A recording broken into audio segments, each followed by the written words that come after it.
Yemo had seen these two girls before. One of them was the woman whose arm Yemo had cut off after he had just left the desert.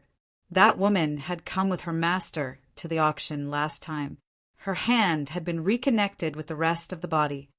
Yemo had seen these two girls before. One of them was the woman whose arm Yemo had cut off after he had just left the desert. That woman had come with her master to the auction last time. Her hand had been reconnected with the rest of the body. Her master was a beautiful nun, and her name was Zisu. He didn't expect her to come to the tournament. She was already at the yellow level, tertiary stage. Yemo's opinion was that she good at using flying daggers. Yemo had seen the other girl not long ago. She was the cold woman he had seen when he went to the military base in Xiangyan. She didn't seem to have good intentions towards him. Yemo didn't know how she was called, but both of those girls had some kind of enmity with him. In the second round, Han Yen also defeated a yellow level peak stage warrior easily, and then came back to the 36 Rivers region to watch the tournament. Su's opponent was at the yellow level middle stage, which was the lowest power level in the tournament. The girl didn't use her flying daggers. She just used a long sword to defeat her opponent and easily won that round. The cold woman also easily beat her opponent, but Yemo felt that after she finished, she gave him a cold-eyed stare.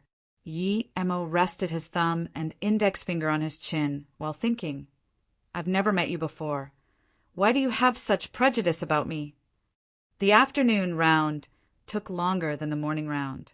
When the 80 people had been decided, it was already 6 p.m.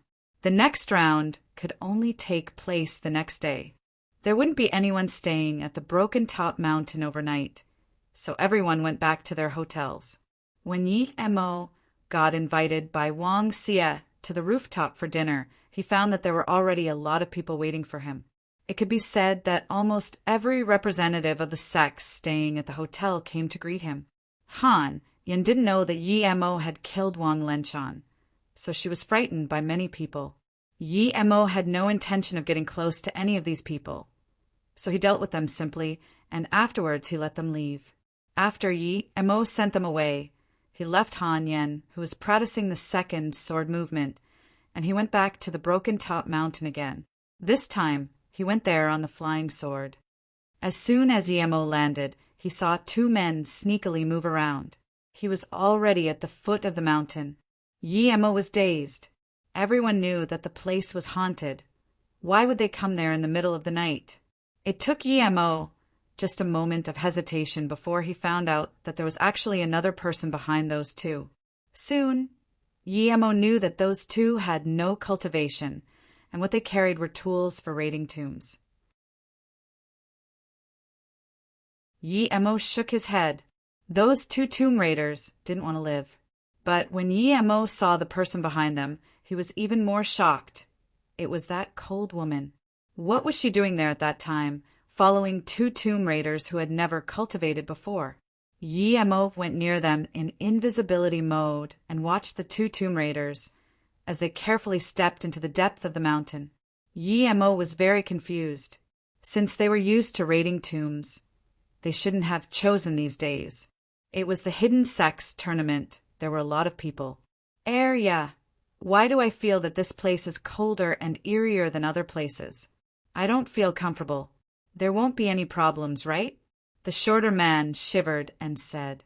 The man called You was slightly taller and seemed a lot more astute than the shorter man.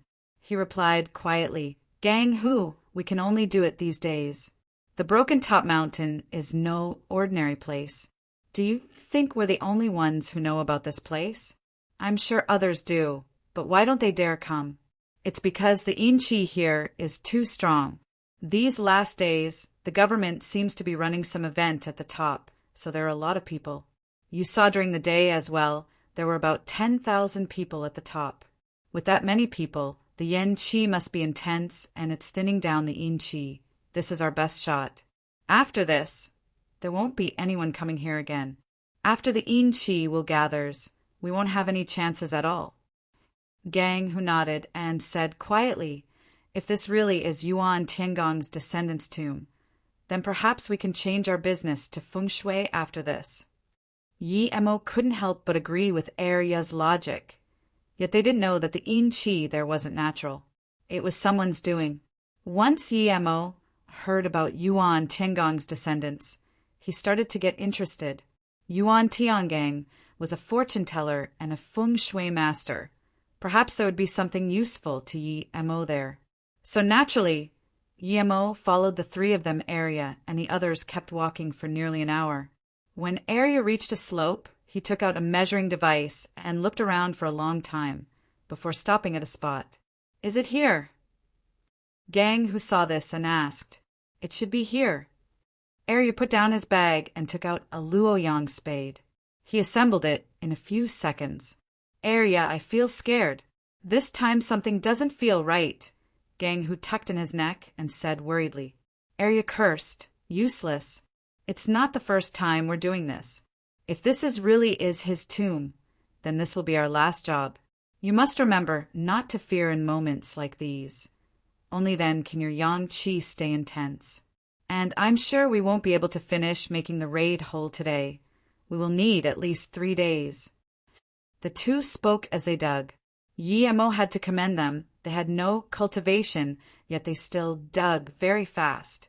They cooperated very well together. Yi Mo noticed that the cold woman was hiding on the side, but she wasn't going up. He didn't know what she was thinking. Perhaps she wanted to earn money out of those two, or she was interested in the potential knowledge hidden in this tomb. An hour later, Area crawled out and set up a pipe bomb. Then they ran away a bunch of meters from it. There was a low bang, and the pipe bomb actually blasted out an old raid hole. Someone had already been there long ago, but Yi Mo's spirit sense soon found that the hole hadn't been made all the way through. 2 bodies laid inside the raid hole. For some reason, those 2 had been trapped here. Area and Gang who took the torch and ran inside. After a while, Area yelled in joy, "Huzi, we're lucky this time. There's an already dug raid hole, but it's not fully opened. We just need to dig a little more. 2 Qianbei died in here. Huzi, get me 2 black donkey hoofs, in case there are undead is inside."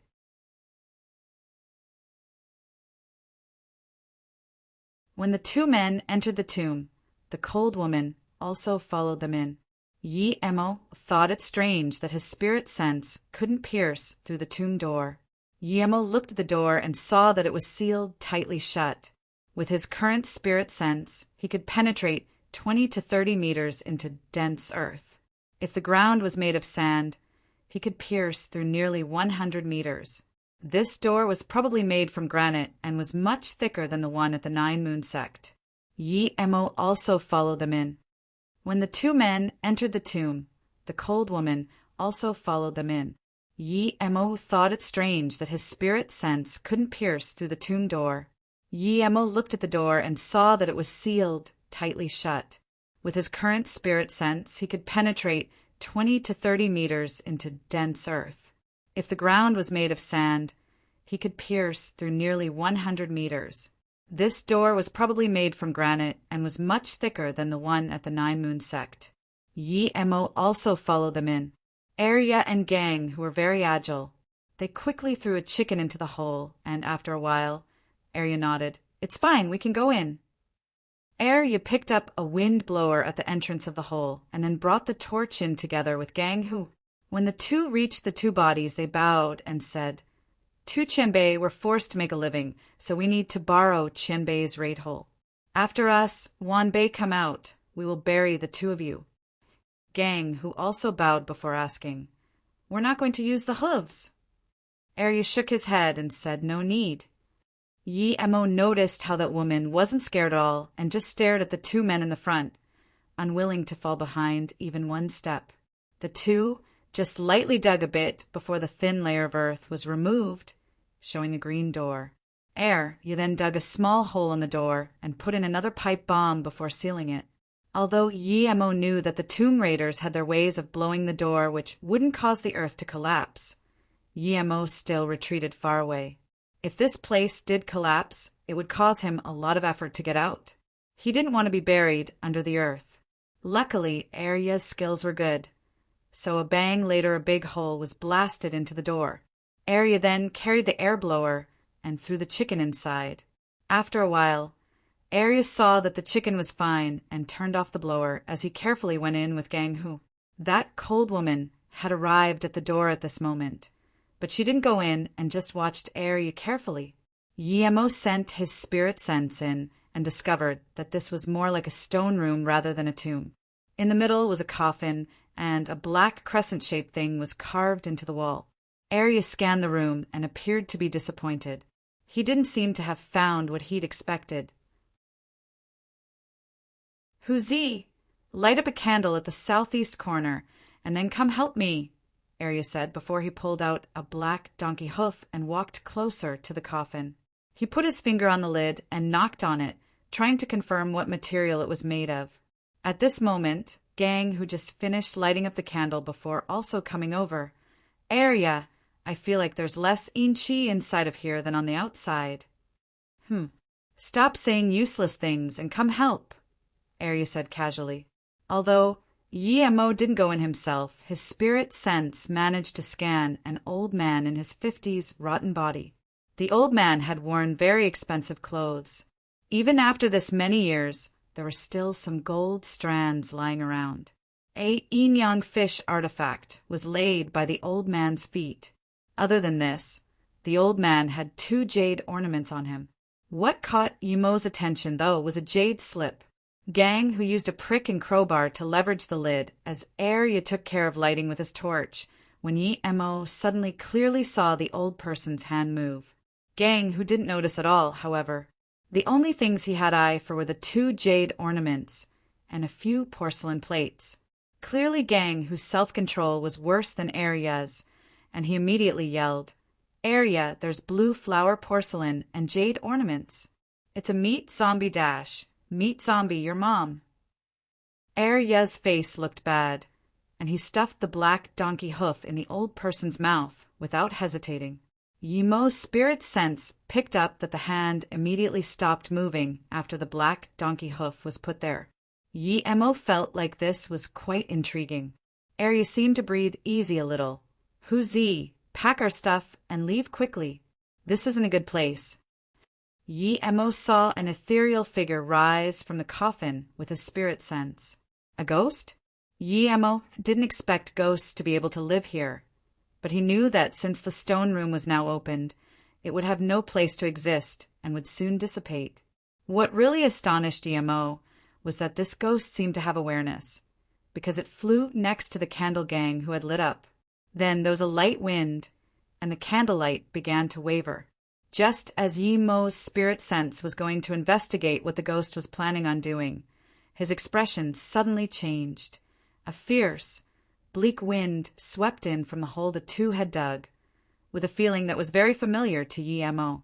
He immediately figured out that this had to be the bleak wind that attacked him last night, a ghost countless times stronger than the ethereal figure now manifested, and it seemed to contain way more hatred and dissatisfaction. Compared to this tomb, Yemo cared more about the thing that attacked him last night. He didn't waste a second before flying out of this hole and throwing a few fireballs at that ghost which had manifested. With a shriek, the ghost became a lot more hollow. It didn't seem to expect someone to be able to see and easily kill it. It immediately fell into the earth and started fleeing through the ground. A ghost that knew an earth movement technique. No wonder Yemo couldn't find traces of it the other night. But since he found it now, he wouldn't let it go. He threw another couple of fireballs. After giving out a weak cry, the ghost was gone. Before Yemo had time to check what it was, another fierce wind headed towards his head. Someone was trying to catch him by surprise, but Yemo didn't even have to use his flying sword and just send a punch out. Rumble, a person covered entirely in black robes, was knocked flying by Yemo's punch and smashed into a rock not far away, before spitting out a mouthful of black blood. Yemo raised his hand and the flying sword appeared in it, but he didn't continue his attack and just observed with his spirit sense. His attacker was an old woman, full of dead chi with nails that were an inch long. The weapon that she had attacked Yemo with was a black stick with a foul stench coming from it. Other people would think this old woman was a demon, but Yemo knew she was just a human. "Who are you? I wasn't messing with you at the Broken Top Mountain at all. So why did you kill my pet?" The old woman's voice was very lively yet distant. If one only heard her voice, one would think she was just a teenage girl. "Pet?" Yemo immediately asked coldly. "You're from the Nine Moon Sect too?" "I'm also from the Nine Moon Sect. I'm the only one in the Nine Moon Sect. That bitch took over my Nine Moon Sect just because she was a little stronger than me. But I will take it back one day." The woman tried to speak fiercely, but her lively voice didn't make her sound very domineering. Yemo was speechless. Why were all these ghosts keepers of the Nine Moon Sect? From her words, she seemed to have lost a battle of power with the Nine Moon sect leader and was now cowering here. Such a good Tao cultivation method had been degraded into a cultivation method for ghost keeping. Yemo really couldn't understand how. Looking at this old woman, Yemo said plainly, "You didn't mess with me? Do you dare say it wasn't your pet that attacked me last night?" The old woman was speechless. She did intend to kill Yemo yesterday because she felt that his soul was very strong, so it had to be very beneficial to her pet. She just didn't expect Yemo to be this strong, much stronger than any ancient martial arts cultivators she knew. The old woman was sure that if she went into the outside world, no one would be a match for her other than her martial sister, but now she had met Yemo and come to realize that there was still someone stronger.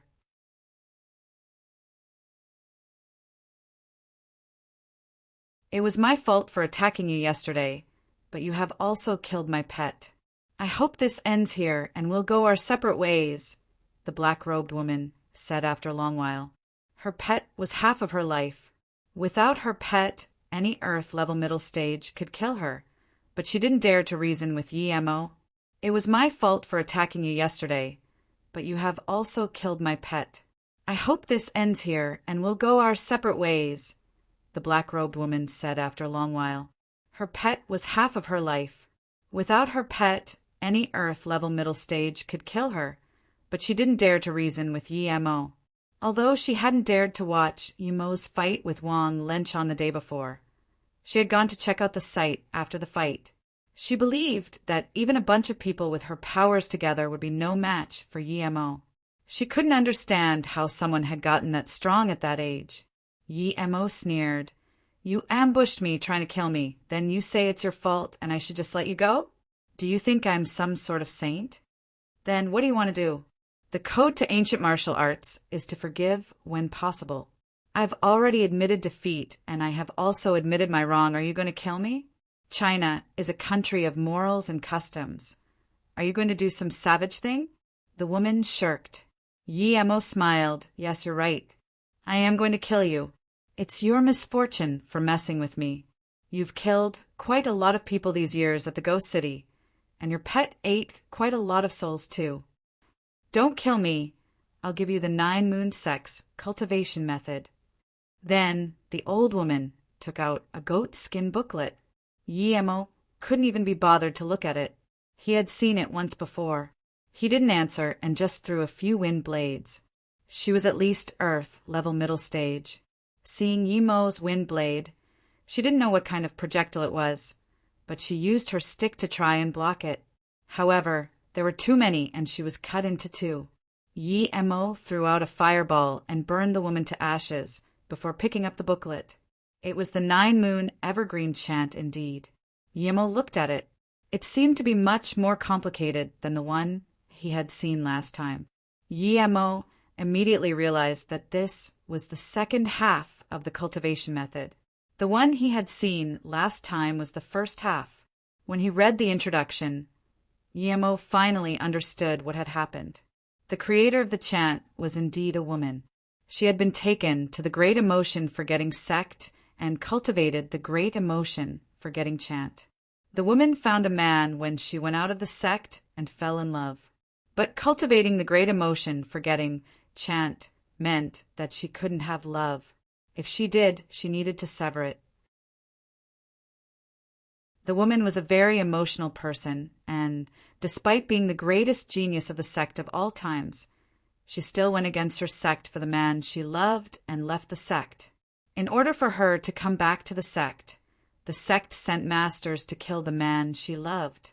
This angered the woman and publicly announced that the great emotion forgetting chant wasn't even an ancient martial arts cultivation method. A cultivation method that couldn't attain long life even until the end was trash. Then, she disappeared from people's sight. 20 years later, she started the Nine Moon sect at Sichuan's Qing Shao Mountain. She made her new cultivation method, the Nine Moon Evergreen Chant, and went back to annihilate the great emotion forgetting sect. Thus, the Nine Moon sect was labeled as an evil sect. After closing the book, Yemo sighed. The woman was indeed an awe-inspiring woman. The reason that cultivation method had become evil was probably because the disciples didn't understand the meaning of the opening section and believed their sect was evil. Hence, the cultivation method must also be evil. Shaking his head, Yemo put away the cultivation method and went back into the tomb. When Yemo came in again, he realized that a lot had happened in such a short time. The cold woman had placed the yin-yang fish artifact on the door and also had the jade slip in her pocket. The two tomb raiders' faces were purple and also laid next to the coffin. Yemo scanned them. It was obvious that they were dead. When Yemo's spirit sense went to the cold woman, he found a bleak qi surrounding her. Yemo immediately knew that she was invaded by the yin qi, but since she cultivated ancient martial arts and was yellow level peak, the bleak qi couldn't do much to her yet. Seeing the shocked expression on her face, she must have been scared by something before she fainted. Yemo shook his head. He didn't know that woman, but she seemed to dislike him. Yet, since he met her there, he might as well save her. Thinking about this, Yemo patted the woman's forehead and the yin qi was forced out. It vanished due to Yemo's true fire.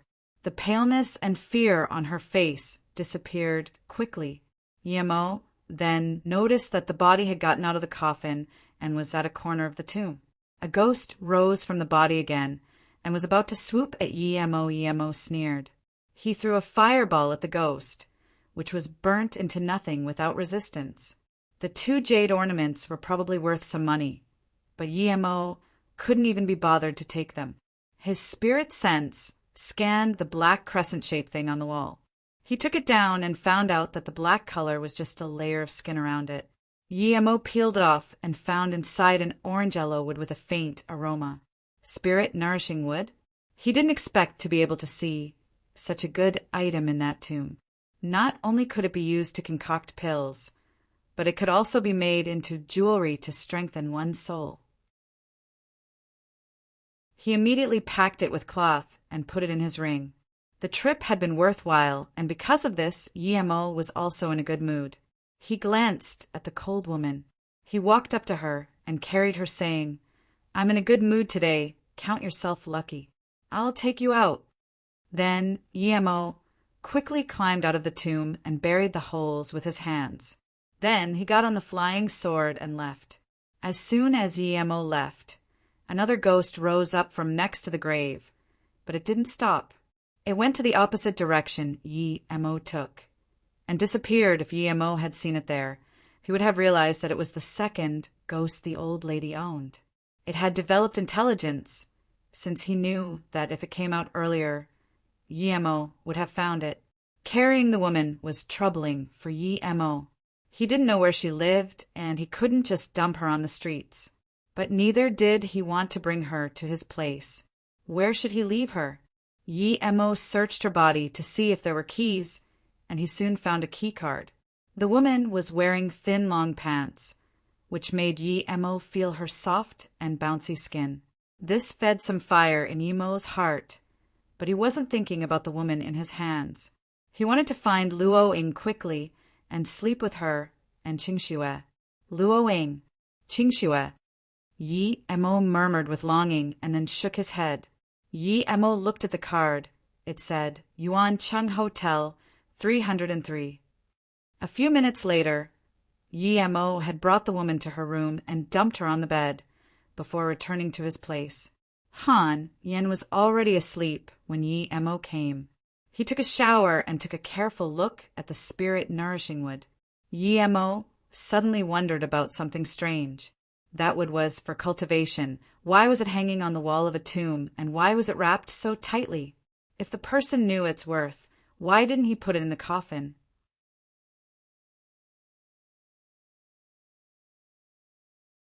The next morning, Yi-mo ate breakfast with Han Yen, and Wang Xia drove them to the top of the broken top mountain again. The next morning, Yi-mo ate breakfast with Han Yen, and Wang Xia drove them to the top of the broken top mountain again. The mountain became crowded once again and didn't all seem eerie like last night anymore. When Yi-mo came to the mountain peak, he noticed that Cold Woman had also come. She was completely expressionless. It was as though she never went to raid tombs last night. After yesterday's tournament rounds, there was much more order today. Although a lot of people had already lost, most of them didn't leave, choosing to stay to watch the fights. Xiang Mingwang glanced at Yi-mo casually and walked up to the microphone. Distinguished guests and fellow comrades of the ancient martial arts world, this is the second day of our tournament. Although people were injured yesterday, the overall situation was great, so we will now let sect leader Feng explain the rules for today in high spirits. When Feng Wu walked past Yi-mo, he nodded politely. Zhang Jingxia came up to Yi-mo and whispered, "Last night, Xiang Mingwang and vice sect leader Feng talked for the entire night. I think it might have something to do with you. You need to be careful after the tournament. They won't dare do anything during the tournament, but I think they might do something to the crystals." Yi-mo smiled and patted Zhang Jingxia's shoulder before comforting him. "Brother Zhang, don't worry. If I can kill Wang Lenshan, I can kill Xiang Mingwang. What I fear is him not trying anything." Zhang Jingxia touched his chin and smiled helplessly. "No matter what, if you need help, just ask me for it, Brother Yi," Zhang Jingxia promised without hesitation. Yi-mo nodded. There were some things that were best left unsaid. Feng Wu walked up to the stage without a stern face like Xiang Mingwang's. He said casually, "First, I would like to congratulate the top 80 contestants. The first 2 rounds for today will still be elimination, after which we will select the final 20 contestants. Ideally, we should finish the elimination by this morning. Due to some sudden incidents, however, the reward for the top 30 has been changed to top 20 now dash." Before Feng Wu finished, the crowd went into an uproar. The reward being only for the top 30 was already very little, but now it was reduced to top 20? Zhang Jingxia frowned. Obviously, he didn't know about this. From this, it could be seen that the Gourd Cave and Jiuming Academy hadn't considered his opinion at all when making this decision. Feng Wu cupped his hands and said, "In order to compensate everyone, we've decided that the final 20 will each get 100 million of prize money." Only then did the protests quieten down. Many small sects came here for the money, so they didn't care that much. "Okay, the duels begin now." Feng Wu waved his hand. Although Yi-mo didn't know why there was this change, he knew it had to be related to Wang Lenshan's death. There were less and less people in the tournament, yet it was getting more and more exciting. Han Yen had good luck and had still only encountered yellow-level cultivators. What caught Yi-mo's attention was a young man who was at the peak of the yellow level. His opponent was at the black level middle stage. Other people had already fought 3 or 4 matches, but he was still fighting with that black level participator. Yi-mo noticed his inner chi was very dense and no lesser than Han Yan's. His sword technique was very intricate and had very little holes. Yi-mo thought that this young man's master had to be very strong. Everyone else noticed this fight as well. Zhang Jingxia said to Yi-mo, "That black level middle stage kid is the 9th ranked seed Peng Nigui. He's from the Gourd Cave.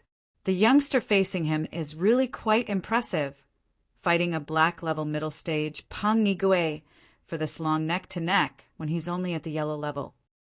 Was he chosen as a seed recently? Yemo asked. Zhang Jingxia shook his head and said, no, they had already been approximately chosen before the tournament based on their power and performance. Gourd Cave has 3 seed spots. Jiuming Academy has 2. 36 River has 1. The Wang family had 1. And the remaining 3 are for small sections. But the selection isn't 100% accurate because the seeded juniors' prowess had never been judged in a fight yet. So it's all based on educated guessing. As they were talking, Yemo saw that young man put a pill in his mouth. Yemo immediately realized that the young man had been using inner chi recovery pills. There were clashes of weapons all the time, but Yemo noticed that the young man's sword wasn't damaged at all, while Peng Nigue's sword kept on getting more and more chipped. Peng Nigue seemed to feel very embarrassed about being forced into a corner like this by a yellow-level opponent. He had a cruel look on his face as he hacked towards the young man's head. That young man didn't dodge, instead hacking right back. Yemo smiled. He knew what the young man was thinking. The young man was using his advantage of a better weapon and probably wanted to break Peng Nigue's sword. With the remaining force, the sword would cut into Peng Nigue's shoulder. If that strike connected, Peng Nigue would lose an arm, if not his life. Such a cruel little punk. Many people noticed this, and Xiang Mingwang would have attacked the kid already if this weren't a tournament. Yemo sneered. Other people were cruel, but his sect disciples were using proper moves. Yemo knew that the real cruel one was Peng Nigue, and that young man's sword would only be taking an arm at most. Peng Nigue, on the other hand, clearly wanted his opponent to die. Clank! Peng Nigue's sword broke in half, and the young man's sword continued along its path. Yemo saw that the young man intentionally moved it to the side, not wanting to take Peng Nigue's arm. Seeing this, Yemo shook his head. This move was too awful. If Yemo was in his place, he wouldn't move the sword to the side, and even if he did, it would be towards the neck. Because of this, the young man would lose his life. As Yemo expected, Peng Nigue actually rejoiced after his sword broke. He used the remaining segment of his sword and threw it at the young man's heart. It was so fast that Yemo was sure the young man wouldn't be able to dodge it. The young man's face changed, and the sword in his hands wavered for a bit, but still struck down in the end. Slash! Peng Nigue's arm was cut off as blood gushed out. At the same time, Peng Nigue's broken sword stabbed into the young man's chest, but Yemo noticed that the sword didn't pierce it. Despite that, the young man did spit out blood, and his face was pale too. He was wobbling on the stage. Yemo wondered, does the young man have soft armor on him? This kid was quite wealthy. Peng Nigue saw that his arm had been cut off, while his yellow-level adversary was fine. He was so angry that he couldn't speak. Such a cunning brat. Not only did you wear armor, but you even brought chi recovery pills? Who told you that you could use pills in the tournament? Did your master not teach you? This is a tournament, not a life and death duel. You've broken the rules many times over, and yet you attack with such cruelty. I'll cut off one of your arms and see if you still dare act this cocky. An old man at the judges' table stood up and yelled. Then he took out his long sword and walked to the stage. Judging from his clothes, one could tell he was from the Gourd Cave. Everyone was silent, not daring to say a thing. The youth clenched his teeth and didn't say anything either. I also want to see how much balls you old fart have to dare try cut off his arm. I'm waiting for you right here. If you have the balls, step on the stage, and I'll make you have no return, a lazy voice sounded.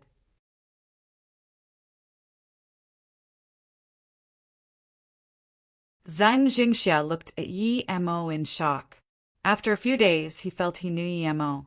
He was not a cocky person, especially if you didn't mess with him and didn't mind other people's business. But now he offended the Gourd Cave for a young man he didn't know? Zhang Jingxia looked at Yemo in shock. After a few days, he felt he knew Yemo.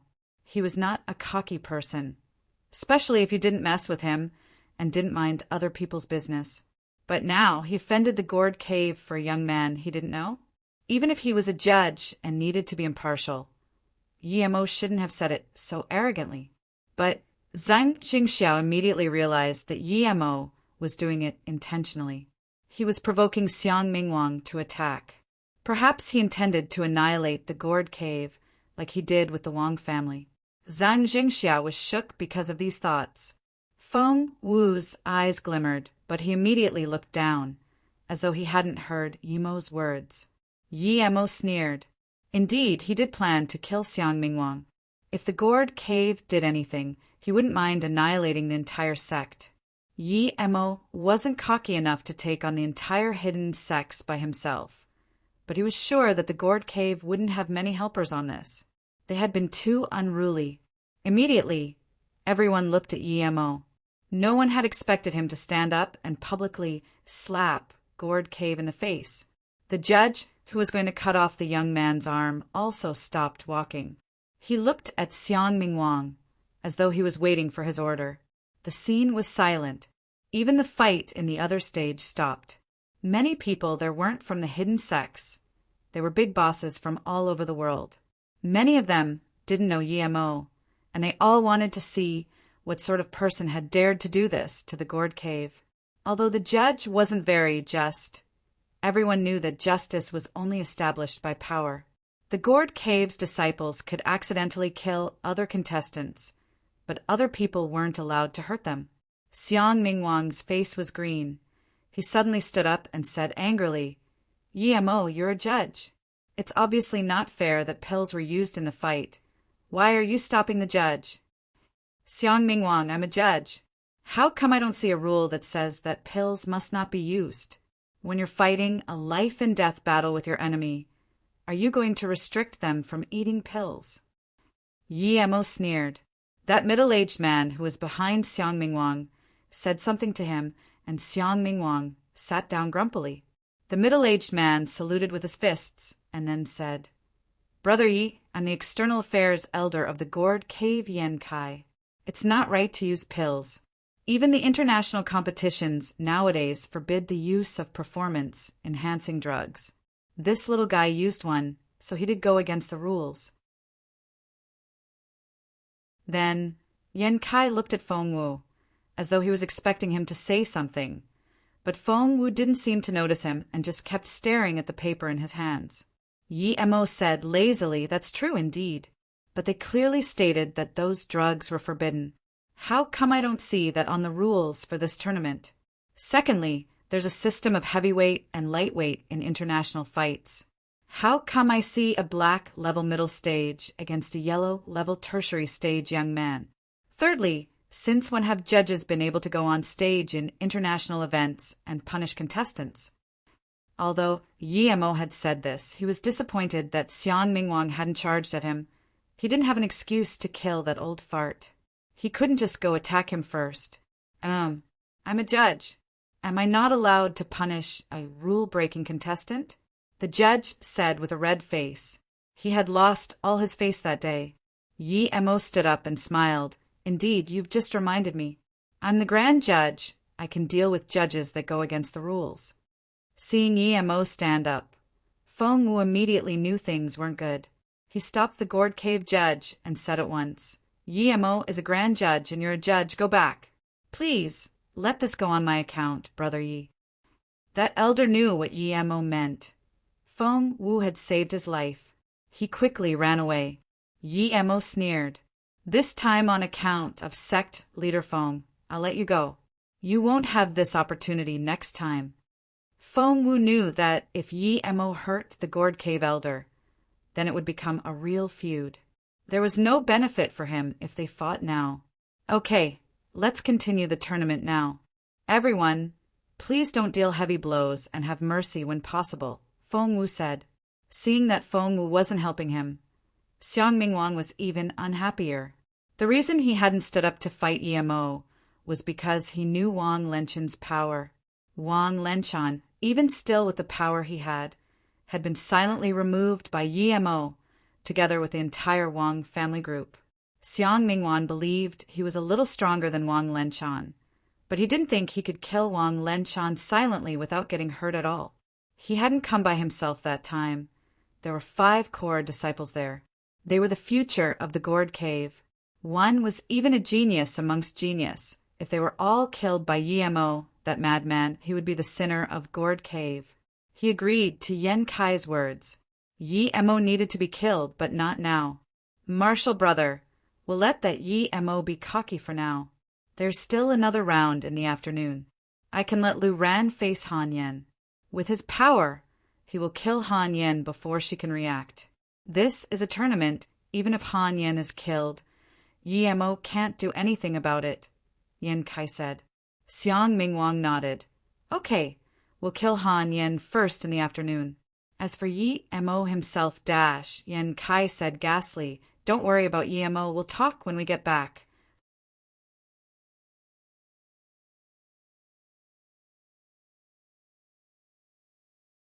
Scheme against Han Yen.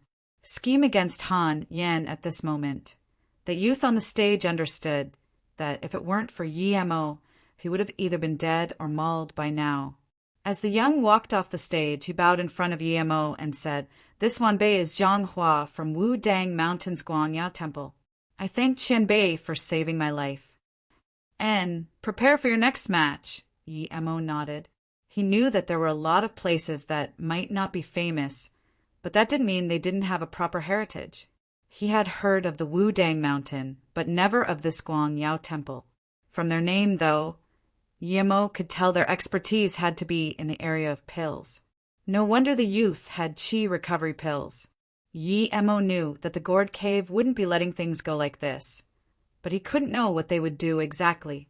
Despite Feng Wu telling everyone to be gentle, the tournament became more intense instead, since there were only 20 spots now. Everyone used every allowable means. After this round, there were 7 contestants with light injuries, 5 with heavy injuries, and there had even been 1 death. But no one cared about it, and neither did Yemo. Although some sects wanted Yemo to do something about it, it seemed as though Yemo didn't see it. He would only concern himself with the Gourd Cave. Since other sects chose to participate, they needed to take responsibility. At lunchtime, Han Yen asked while eating, Big Brother Yi, I feel like you're targeting the Gourd Cave. Do you have enmity with them? Yemo nodded. I've killed quite some hidden sects people before, and their sect wants to be the leading avenger. Xiang Mingwang won't let me go for sure, but neither am I going to let him go. But today he endured well, so I believe they will attack me after the tournament. Big brother, you need to be careful. My master said that the Gourd Cave is the strongest outer hidden sect. They have a lot of masters, far from what the He-Lu sect can compare to, Han Yen advised worriedly. You don't need to worry. If he wasn't scared of me, he would have attacked this morning. Just worry about your match. Wait, Yemo suddenly stopped speaking. Han Yen looked worriedly at Yemo and asked, What's wrong, Big Brother Yi? Yemo frowned and suddenly said, Xiang Mingwang is known for being impetuous, and today their sect lost face hard. They can't do anything to me, but I suspect they might do something to you. Do something to me? But I'm always with you, what can they do? Han Yen asked in surprise. Yemo said seriously, with their capabilities, they can definitely arrange some master to fight you. If they really do, things won't go well for you. They might even try to kill you. You could choose to exit the tournament. Han Yen shook her head. Big Brother Yi, I have finally understood the truth about this world these few days. Power still rules over all. I can't retreat in the face of danger every single time. There are some things I need to face eventually. I came here for the Black Rising pill, but now that I'm already black level, I don't need the pill. However, if I keep avoiding fights, that will have no benefit to my cultivation. Besides, I'm confident that I will be fine even if I have to fight the Gourd Cave's disciples. Yemo nodded. He knew she was right. Thinking about this, Yemo took out some materials and made 2 wind blade rune papers for Han Yen. Keep these 2 rune papers. In desperate moments, just throw them out, sang Lin. Yemo was afraid the fireball would cause too much of an uproar, so he gave her 2 wind blade runes. Han Yen looked at Yemo and said awkwardly, "Big brother Yi, wouldn't that be a bit crazy?" Yemo smiled. "If you trust me, just save it for your opponent." Han Yen smiled and accepted. "Thank you, big brother Yi. Other than my grandpa and my master, I trust you the most. If the Gourd Cave's disciple tries to kill you, you can just kill them. Don't worry about the consequences," Yemo said. There were only 40 people participating in the afternoon matches, and there was still one more elimination round left. Han Yan's match was more to the end. Yemo noticed that the frigid woman he had saved seemed to have gotten stronger and easily beat an opponent that was the same stage as her. Yemo felt like her inner chi didn't seem to be the same as yesterday's. Yemo frowned. Was it due to that yin-yang fish or the jade slip she took? He had checked both of those items with his spirit sense and hadn't found anything. Although Yemo was confused. It's not like he could ask to see those things again. The girl called Sue wasn't so lucky. She met a black-level fighter and was kicked off the stage. At this moment, Zhang Jingxia said to Yemo, "I just got the list. Han Yan is fighting the Gourd Cave's Lu Ran. This guy is the 2nd seed. He's about to reach the peak of the black level. This battle doesn't look too good for Han Yan. No wonder Xiang Mingwang didn't say anything yesterday." Yemo smiled in derision. It was just as he'd expected. "Brother Zhang, don't worry. Even if Han Yan is no match for him, that Lu Ran won't be able to do anything to her." Yemo had given her the rune papers and taught her a few moves. He was sure that if she was familiar with those moves, she wouldn't lose too badly even if she couldn't win. Not to mention that she had a defensive bracelet. The next fight was that Zhang Hua kid fighting a yellow-level tertiary stage fighter. Although that fighter wasn't bad, he still lost to Zhang Hua. After Zhang Hua got off, it was time for Han Yan's fight. Although Yemo didn't know this Lu Ran, when he got on the stage, Yemo could tell that he was strong. There were 2 other contestants Yemo knew of.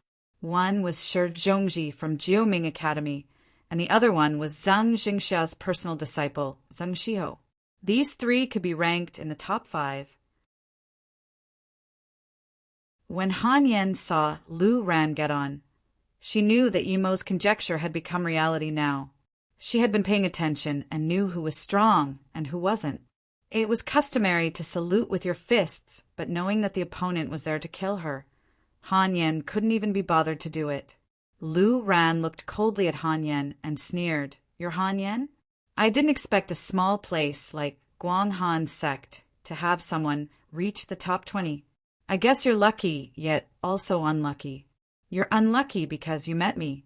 But seeing how you're a woman, if you crawl in front of my feet, I can let you go." Han Yan ignored his words with contempt on her face and attacked with her sword. Seeing this, Lu Ran's face went cold. "You may die now." Then he also took out his sword and attacked. Han Yan's sword flower attack was scattered upon meeting Lu Ran's sword raise. Zhang Zhengxia's face changed, and he immediately said, "Lu Ran is using the dust-removing sword. That's one of the 3 great swords of the Gourd Cave. Han Yan's sword mustn't clash with it." Clank, clank, clank. Han Yan's sword clashed with the dust-removing sword, but it didn't seem to get damaged at all. Zhang Jingxia rested easy and said, "I forgot, brother, you had a lot of good weapons, ha." Although Han Yan's sword didn't break, her heart sunk. Lu Ran's sword technique was better than hers, and his inner chi was far greater. A mere few clashes, and she was already almost spitting blood. Lu Ran snarled, "Die, bitch!" Before Han Yan could steady herself, he stabbed out his sword at her chest.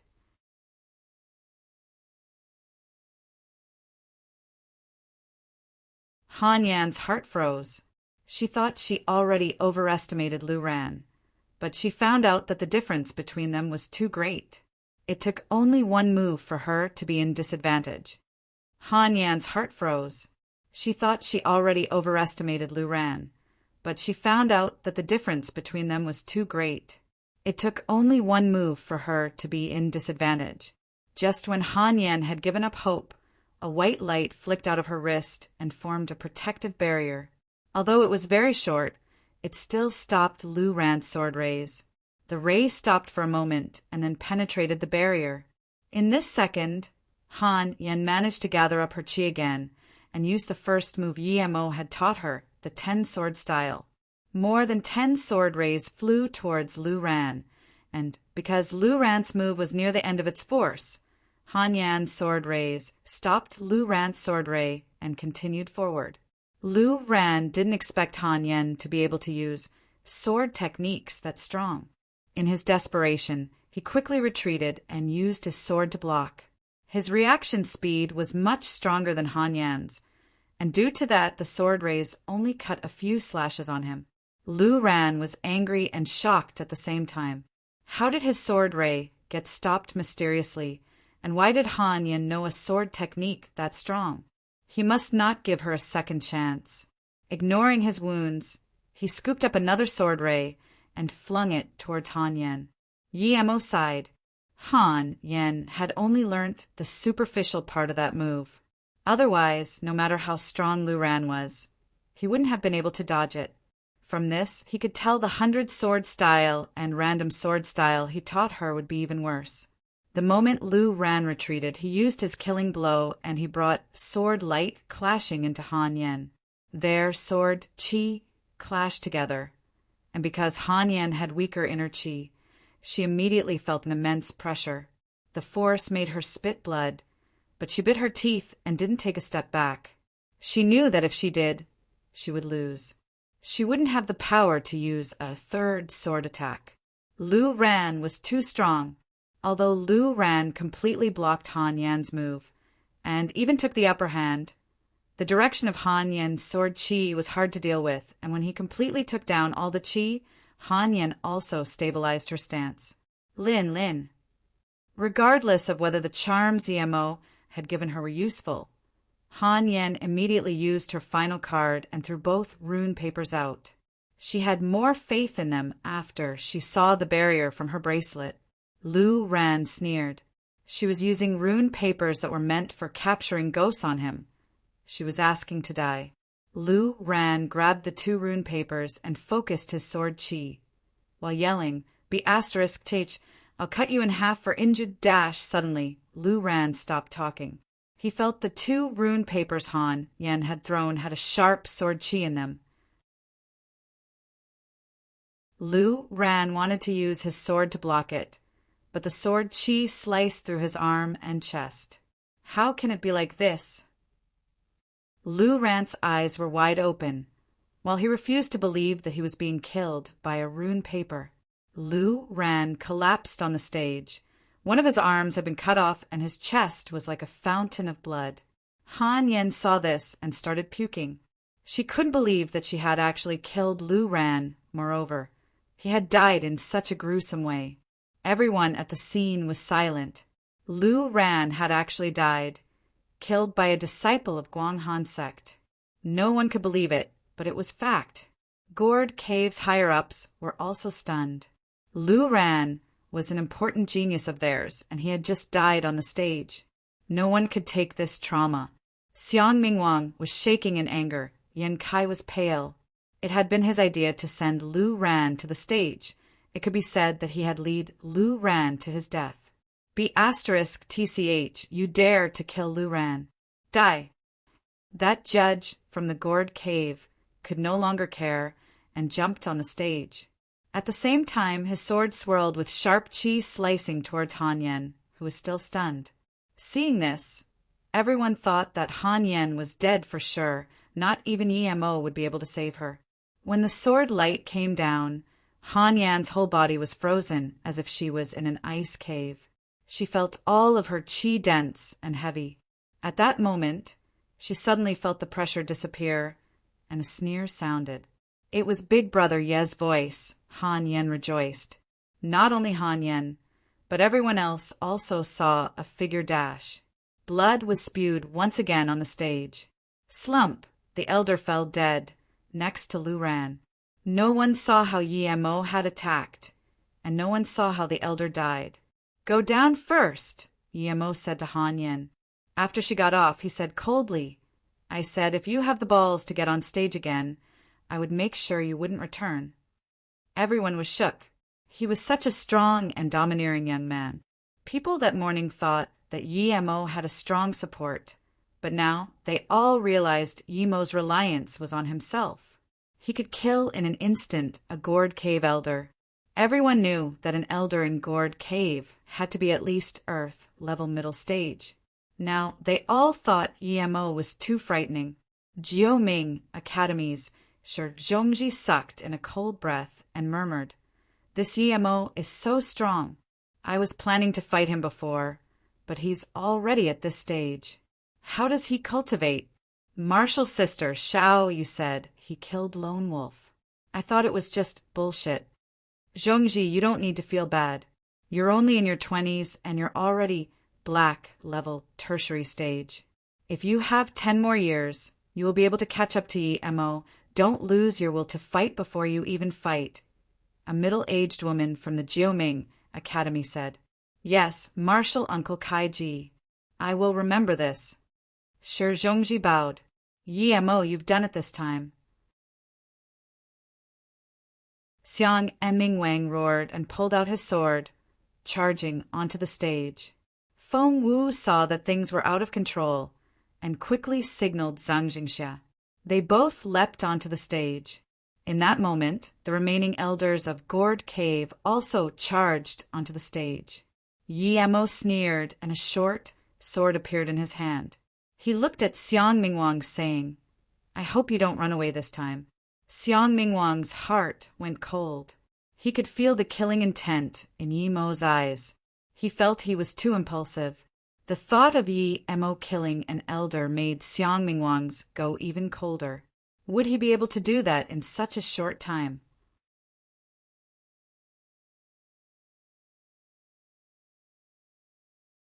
Xiang Mingwang felt he was acting impulsively, but he had no way back.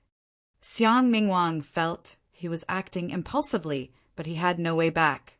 When Yi Mo saw Feng Wu charge, he knew that his plan to kill Xiang Mingwang had failed again that day. He wasn't going to be able to kill Xiang Mingwang quickly, so he didn't bother to attack. Feng Wu stopped Xiang Mingwang and said with regret, "Brother Xiang, the judge attacked a Wanbei disciple first. It was wrong of him in the first place. Now, Brother Xiang is representing the hidden sects to hold this tournament. You must be reasonable. After all the hidden sects people are here. If there's something you don't like, you need to wait after the tournament." Then Feng Wu said to Yi Mo, "Brother Yi, on my account, please discuss this after the tournament." Zhang Jingxia came up and just saluted Yi Mo with his fist, but didn't say anything. Yi Mo knew what he meant. If he fought against the Gourd Cave, he would be by his side. Xiang Mingwang glared at Yi Mo and sneered before putting his sword back in the sheath and retreating with the Gourd Cave people. Seeing Xiang Mingwang retreat for a second time, many people were shocked. The older generation of the hidden sects knew Xiang Mingwang very well. He was bad-tempered and easily angered, but he kept backing down because of a young person. One could see he had no confidence in facing Yi Mo. Feng Wu also breathed at ease now. He knew that the only reason Xiang Mingwang had retreated was because he had no confidence in beating Yi Mo. If Xiang Mingwang could, he wouldn't give a **T about him. Although Yi Mo wanted to kill Xiang Mingwang, it wasn't wise to challenge him there. After the fight stopped, many people were disappointed. They wanted to see Yi Mo and Xiang Mingwang fight. The bloody stage made the scene even more fiery.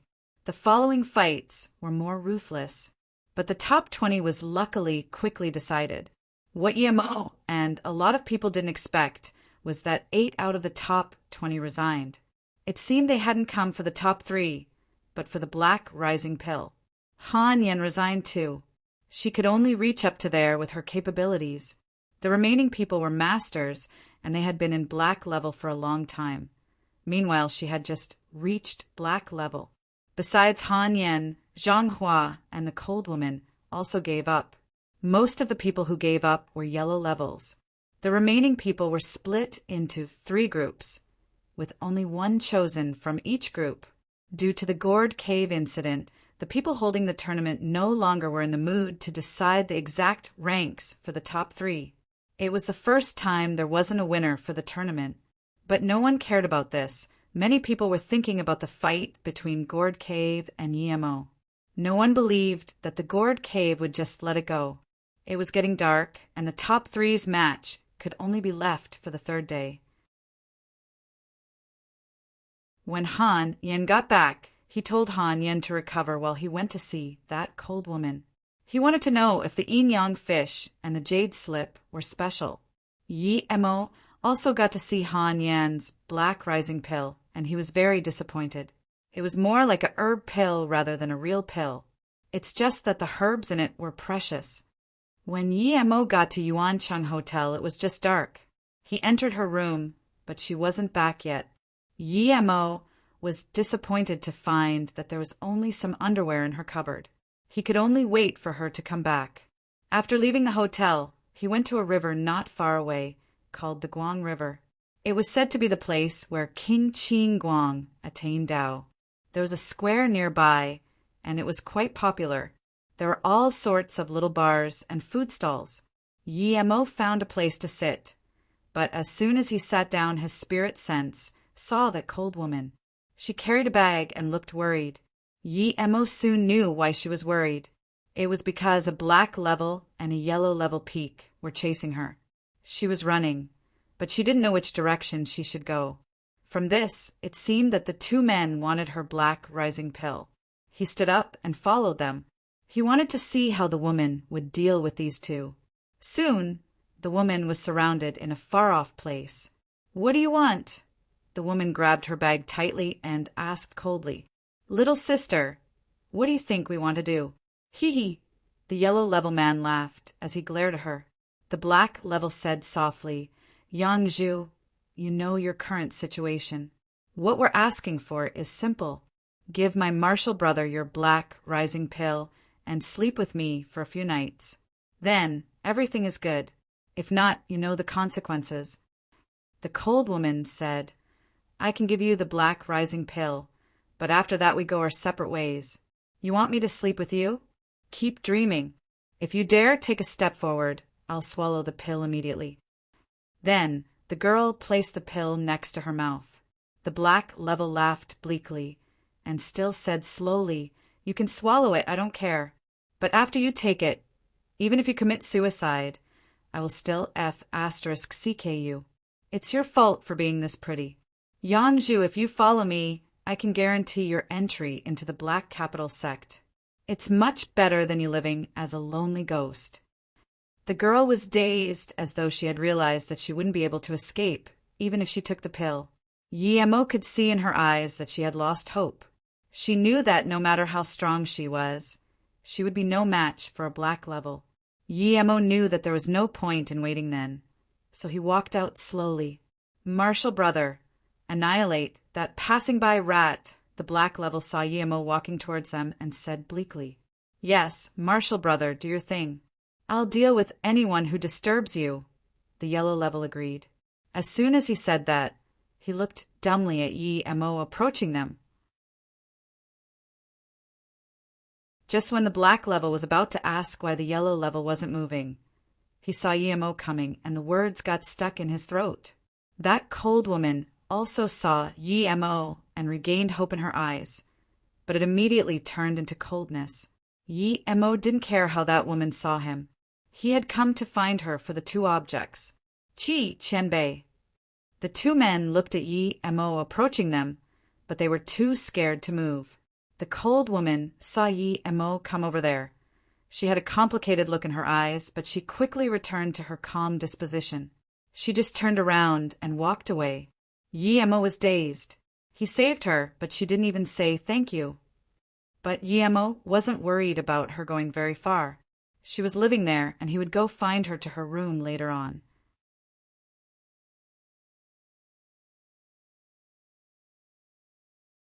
Qianbei, Aswan Bey are both disciples of the Black Capital sect. Please forgive us once, the Black Level Man begged. Qianbei, Aswan Bey are both disciples of the Black Capital sect. Please forgive us once, the Black Level Man begged. Black Capital sect? Yi Mo felt that name was familiar. He remembered that after he killed Dao Yen, he got a card that read Black Capital. So, they were from Dao Yen's sect. Thinking about this, Yi Mo was no longer in the mood to ask any more questions, so he just threw 2 fireballs casually. After this, Yi Mo headed to the cold woman's place. When Yi Mo arrived, he felt something wasn't right. The woman hadn't gotten there at all, which meant that she ran away as soon as he saved her. Did she know that he wanted to look at the things she got last night? That was impossible. She didn't know who had brought her back last night. Yi Mo frowned. She was such a cunning woman. Yi Mo felt she had some enmity towards him, but he couldn't understand why. Yi Mo shook his head and stopped thinking about it. The woman's power didn't pose any threat to him. Even if she got something related to immortal cultivation, without resources, she was still no threat to him. After a while, Yi Mo was sure that the woman wouldn't be coming back, so he left the hotel in disappointment. When Yi Mo came back to the top floor of his hotel, he found Zhang Hua sitting there talking to Han Yan. The two saw Yi Mo arrive and both got up. Zhang Hua, why are you here? Yi Mo asked strangely. Zhang Hua quickly bowed. Qianbei, I got the Black Rising pill, and I know that if I didn't come here, I would have no place to go. Yi Mo immediately understood. Zhang Hua was very smart to think of coming to his place. He knew that no one would dare to rob at his place. Yi Mo nodded and said, Okay, you can stay here. He didn't mind the youth borrowing his power. Yi Qianbei, Wan Bei is a disciple of the Wu Dangguang Yao Temple. My master has passed away, and Wan Bei is sure that people would be interested in my Dao technique if I go back. So I have no place to go now. If Qianbei's sect needs disciples, Wan Bei is willing to join Qianbei's sect, Zhang Hua said respectfully. So it was another lone wolf. Zhang Hua wasn't stupid. He knew he had caught everyone's attention. That smart young man was indeed a good seed. His flowing snake needed people like him. Thinking about this, Yi Mo said, I don't have a sect, but I have a pharmaceutical company called Luoyu. If you want to join, you can go to Flowing Snake. I'm not that much older than you. No need to call me Qianbei. Yes, Big Brother Yi, I'm willing to join Luoyu. And I'm also skilled in making medicine. Zhang Hua immediately replied. Okay, in that case, you two can leave tomorrow. Zhang Hua to Flowing Snake. Han Yan, you can go back to Beijing. There will be things happening tomorrow, and I might not be able to take care of you guys. It's best for you guys to leave early, Yi Mo decided. The next morning, Yi Mo sent Zhang Hua and Han Yan away before going back to the Broken Top Mountain. If it weren't for that spirit well, he wouldn't have even come back. There were obviously less people now. Those sects that got the Black Rising pill probably left. Yi Mo scanned the elders of Gourd Cave and didn't notice anyone missing. If the Gourd Cave didn't kill him first, they wouldn't dare attack Han Yan and the others. Feng Wu walked on the stage and said, Today is the last day of our Hidden Sects tournament. Those who can compete today are the elite of their sects, geniuses amongst geniuses. Every one of them is our wealth. So I hope everyone can control themselves and stop appropriately. No need to cause unnecessary injuries. Okay, let the match begin. Hold up! Before Feng Wu got off, a sudden voice interrupted him. Everyone looked at the person, wanting to know who he was. A black-clothed man with a young man in his 20s approached him and walked straight to the stage. The man saluted with his fists and said, It's said that all the heroes of China are gathered here today. I wish to bring my disciple to compete as well to see if the Chinese masters aren't just pushovers. Feng Wu frowned. If that person could walk there just like that, it meant that the people outside had all been beaten down. It was no ordinary person. But why was he using that provocative tone? Feng Wu couldn't believe everyone was as crazily strong as Mo. Thinking about this, he rejected it. I'm very sorry, but our tournament has limited spots, and today is the final match. If you want to watch, then please get off the stage. But if you're here to cause trouble, then don't blame me, Feng Wu said. The man kept saying, "You Chinese people," which meant that he must not be Chinese. So, does this mean that the Chinese martial artists do not dare to accept our challenge? The black-clothed man said. You came looking for trouble. What is your name? No matter which corner you came from. I, Feng Wu, will take the challenge, Feng Wu said coldly. Great, courageous. Where I'm from is not important. I heard that you only have 12 people left in your tournament. I only have one disciple. Your geniuses can take turns to fight him. If anyone beats my disciple, I'll admit defeat, but if all 12 are no match for my disciple, then my request is simple, the black-clothed man said as though he was going to win for sure. Feng Wu's eyes narrowed. Your disciple has no right to compete. Our spots in the tournament were already decided, but if you want, I can exchange some moves with you. You?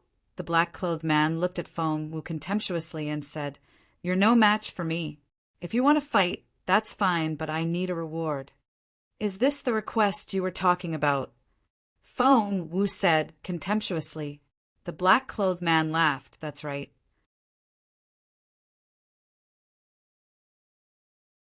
This is my request. If I win, I get the 4 crystals. Keep dreaming. Xiang Mingwang stood up abruptly. The man's face didn't change at all, and he said slowly, In that case, do you have no faith in beating me? Haha. China, the so-called country of ancient martial arts heritage, doesn't even have the courage to fight me. What a joke. Such an arrogant fool. I'll teach you a lesson today. Feng Wu was about to attack. A middle-aged man suddenly jumped out and said, Martial brother, you don't need to deal with insects like him. Leave it to me. Feng Wu saw it was Zhang Chao and immediately nodded. Although his martial brother loved stealing the show, he was a good fighter indeed. Even he would need to put some effort to take him down. Thinking about this, he said, Be careful. Seeing this, the black-clothed man said to the young man, Shihu, watch how master teaches people lessons. Yes, master. The young disciple got off the stage. Zhang Chao sneered and grabbed the long sword from his back. Coward who doesn't dare to tell us his origin, get ready. Zhang Chao's sword Qi covered the surroundings as he charged at the black-clothed man. The black-clothed man laughed pridefully, and 2 short blades appeared in his hand. Just when everyone was surprised by his weapon, the man's blades clashed with the long sword. After crackles of sparks, the man's body twisted unbelievably and landed a shot on Zhang Chao's back. Zhang Chao hadn't expected it and immediately spat blood, but before he could even fall on the ground, he was kicked off the stage. Everybody at the scene fell into silence. An Earth-level tertiary master had been kicked off the stage? The black-clothed man was too strong.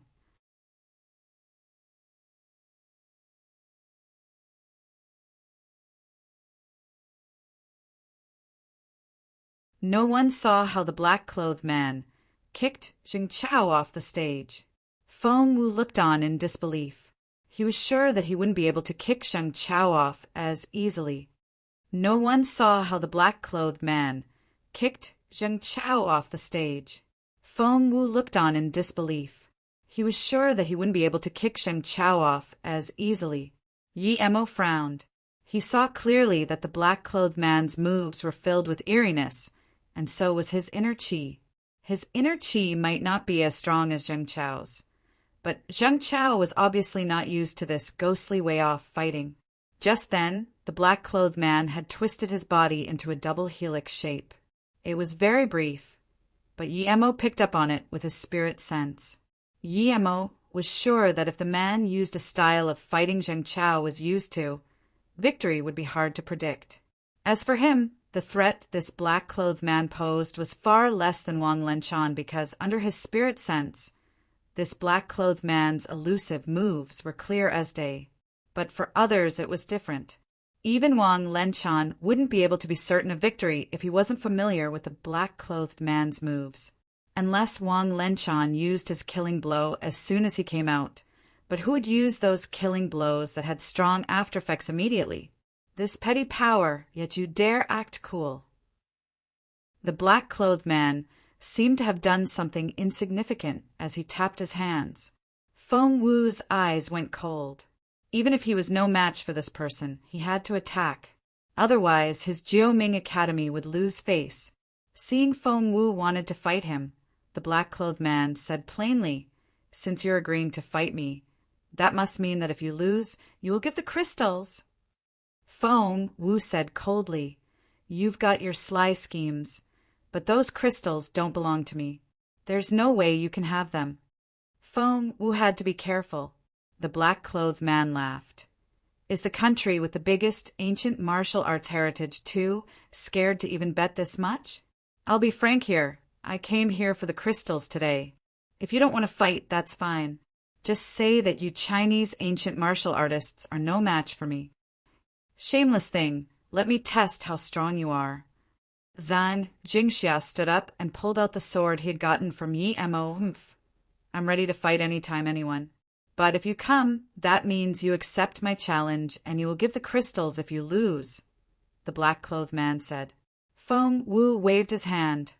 "Since you're so confident, let your disciple come first, and I'll choose a disciple from our side." "Okay, Shihu. Go test how genius those Chinese geniuses really are," the black-clothed man sneered. Feng Wu stopped Zhang Jingxia and said, quietly, "This person is a bit strange. We didn't even see how he knocked Zheng Chao off the stage. I suggest watching his disciple first, and then we can attack." Zhang Jingxia agreed. Yi Mo sighed. With the unpredictability of those moves, this black-clothed man's disciple would likely win. If Zhang Jingxia's personal disciple were to go on, Yi Mo would need to help. Thinking about this, Yi Mo started to prepare some wind blades. At this moment, that Shihu walked up and said, "Anyone dare fight me?" As soon as he spoke up, a black-level primary stage youth jumped on the stage. "Some shameless coward dares to challenge our China? You're asking to die." This young man was one of the final 12. He whipped his whip towards that Shihu as he spoke. Shihu heard this, and his face sunk. He also took out 2 blades that resembled rulers. At this moment, the whip was already nearing him. If he didn't dodge, he might be split in half by that. At the moment the whip arrived, Shihu fell to the ground as though whipped down. But Yi Mo knew that the whip hadn't touched him at all. Yi Mo sighed. This youth holding the whip was going to be in trouble. As expected, before the young man could even let out a laugh, he suddenly had a fearful expression on his face and soon fell dead on the stage. Yi Mo had noticed that Shihu's body became a lot longer when he fell to the ground, and it extended to the youth's back before who smashed his ruler into the young man's heart. "Marshal, brother Wei!" A cry of agony sounded from below the stage. A man jumped up and pulled out his sword, about to kill Shihu, but before he could properly thrust his sword, Shihu had disappeared. When everyone focused on the stage again, the man who had jumped on it was already dead. Cause of death could be guessed from the hole in the back of his head. This was too ghastly. No one had seen how the eerie youth attacked. Only Feng Wu and Zhang Jingxia had seen a little. The scene sunk into silence. This pair of master and disciple was too creepy.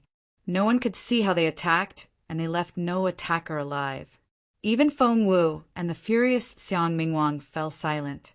What? Will only those two be coming up? Does China have no one left? The black-clothed man challenged in contempt. "I'll go up." A handsome youth got up full of anger. It was Shi Zhongji, the number 1 ranked seed. Feng Wu said, "Without my orders, Jiuming Academy must not fight." Yi Mo said to Zhang Jingxia, Brother Zeng, tell your personal disciple, Zheng Shiho here, to come. I'll teach him a move and let him go up.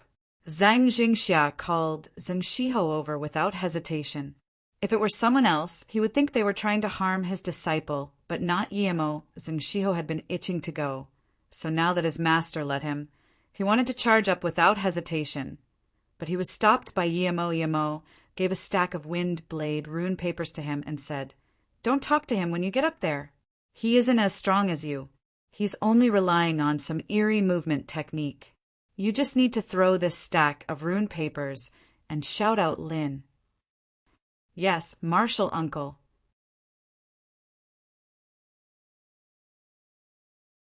Zheng Shiho took the paper respectfully. Due to his master, everyone in 36 River respected Yemo. Yemo had made an entire set of wind blade rune papers this time. It wasn't like a single rune paper. He had proper killing intent for this cruel Shihu. Zheng Shiho walked onto the stage. Shihu looked coldly at him. "How nice, having the guts to die. You're better than those cowards. China has a few fighters at least." Zhang Shiho simply pinched his 2 fingers in the air, imitating the killing of an ant. Seeing this, Shihu had aggression show on his face. "We'll see how cocky you are after I kill you." At the same time, Zheng Shiho threw out that stack of rune papers and yelled, "Lin!" Zhang Shiho felt countless blade rays and blade chi flash across his eyes, and all he thought was, "What a strong sword chi!" Splash! Blood shot out everywhere. Even Zheng Shiho was dazed. He knew that the rune papers Yemo gave him would be useful because he had seen Han Yin use them, but he didn't expect them to be this strong. This Shi, who was actually killed without resistance. Soon after, Zheng Shiho wanted to vomit. She whose head and feet had been completely split apart. It took that black-clothed man a while to react. His beloved disciple was split into a bunch of pieces. In his fury, the man charged up the stage and raised his metal ruler to smash it down on Zheng Shiho, but he somehow missed. When he realized what had happened and saw Yemo take away Zheng Shiho, he didn't continue his attack. Yemo looked at him coldly. "Just with your meager strength, you dare act cocky and have designs on the crystals, you Japanese?" The black-clothed man calmed down, and no showed the fury he had before. He said with extreme frigidness, "I, Yoyin Karu, challenge you to a fight. If you lose, I can let you go, but you must give me him." He pointed at Zheng Shiho. Yemo said plainly, "Talk after you win. You can't win with your mouth."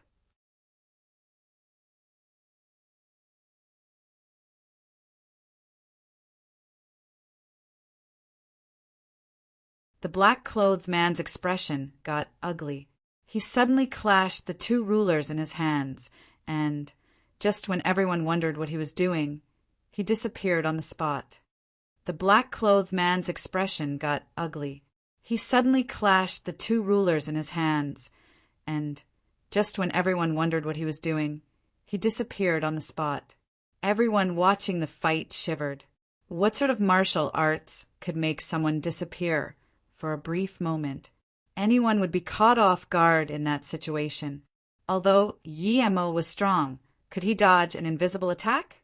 Even Zhang Jingxia was worried, since it was the highest level of ninjutsu. Before everyone could think, there was a howl of pain. Everybody focused on the 2 people fighting on the stage. Yemo stood where he was without moving, but the black-clothed man had lost an arm. After a moment of silence, the crowd burst into applause. The black-clothed man was too cocky, and he was undermining Chinese ancient martial arts. Although no one had seen how Yemo had cut the black-clothed man's arm, it wasn't important now. Only Xiang Mingwang looked unhappy. He didn't expect Yemo to be that strong. It would have been hard for him to fight the black-clothed man, but Yemo could instantly cut off his arm. What he didn't know was that, in a real fight in Yemo's eyes, he was much stronger than the black-clothed man. At this moment, Yan Kai, who had been gone for some time, came over and whispered something to Xiang Mingwang's ear. Xiang Mingwang heard this, and his expression got even unhappier. After a long while, he sighed and nodded. The black-clothed man didn't seem to care about the arm that was cut off, and instead looked at Emo and said, "You can see where I truly am." Emo sneered. Even ghosts were visible under his spirit sense. Much less that little trick. "I'm no match for you. What is your name? I will come back in the future for payback." The black-clothed man appeared cruel. Emo said plainly, "You won't have a future. Since you've come, there's no need for you to leave. China is a big country. Is this how you treat your guests? This tournament is just a meeting. Does it mean you must die if you lose?" Just when he was going to keep talking, Emo threw a wind blade at him. Emo still wanted revenge for the Japanese men who had captured Qingshue's plane.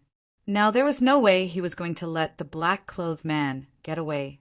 The black-clothed man suddenly sneered, "Do you want to kill me? Keep dreaming. Lord Black Sun won't let you go." At the same time, the black-clothed man disappeared from the stage. Everyone looked at Emo, who was standing alone on it in shock. What was that martial art technique? Had he just disappeared again? Emo said slowly, "Playing this trick in front of me will be your demise." Then Emo kicked a ruler that was on the stage.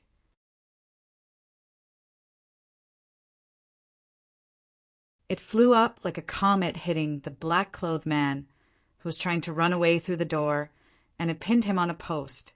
The metal ruler pierced through his neck. Everyone looked at the post in astonishment. They didn't know how the black-clothed man had gotten already to the door. How long had it been? The black-clothed man grabbed the ruler. He wanted to say something, but he could only make strange sounds. Emo walked up to him and said coldly, "Your earth mobility is quite good." After hearing this, the black-clothed man rolled his eyes and died. Emo took out a black sun badge from his clothes, and he thought about it. He hadn't had time to find them, and yet they were already messing with him again. Emo put the badge away, but he was even more confused. He didn't know why these people wanted the crystals, nor how they knew about the spirit well and the crystals.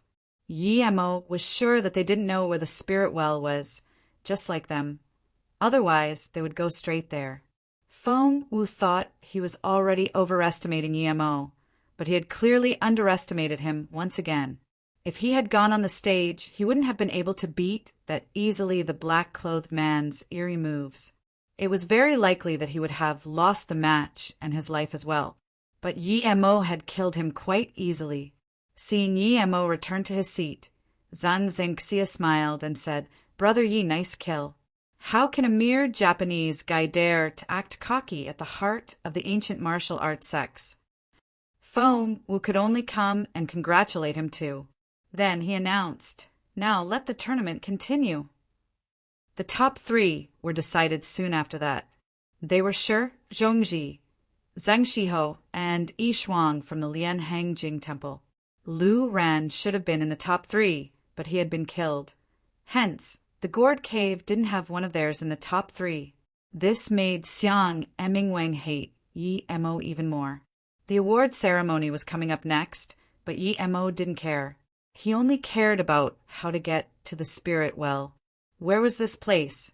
If it was a place with spirit chi, they couldn't blame him for taking it all. Resources were scarce there, and he had used all possible means to finally reach chi gathering middle stage. Without luck, he would never reach stage 5, even if he cultivated for another 10 years. So if there were any resources that could cause a breakthrough, he would take it. Emo's logic was that power comes always first. Without power, you are nothing. If he hadn't reached stage 4, he would have been completely devoured by many people. After the tournament ended, and all the guests left, the ghost city returned to its original peace. The tournament had been very turbulent. Despite many people thinking it had been due to Emo, no one dared to say anything about it. Emo wouldn't care about what they said either. Now he was preparing to go with Feng Wu, Xiang Mingwang, and Zhang Jingxia to the spirit well.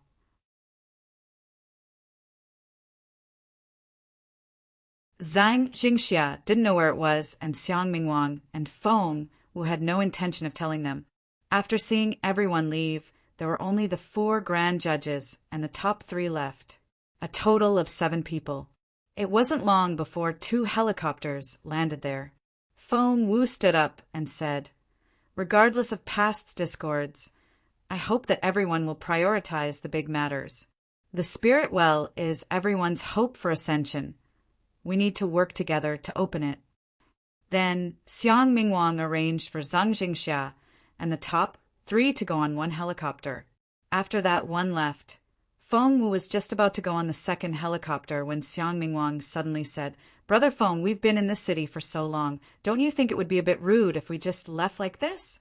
Regardless, the government has helped us a lot with the tournament. I think we should go say goodbye before we leave. How about you guys leave first? I'll say goodbye and come back." Hearing this, Feng Wu thought for a second and then nodded. Brother Xiang is right. How about Brother Xiang and Brother Yi leave first? It's more suitable for me to do it like this. Yemo felt something was off. If it was Feng Wu bringing this up, he would feel it was normal, but it was Xiang Mingwang.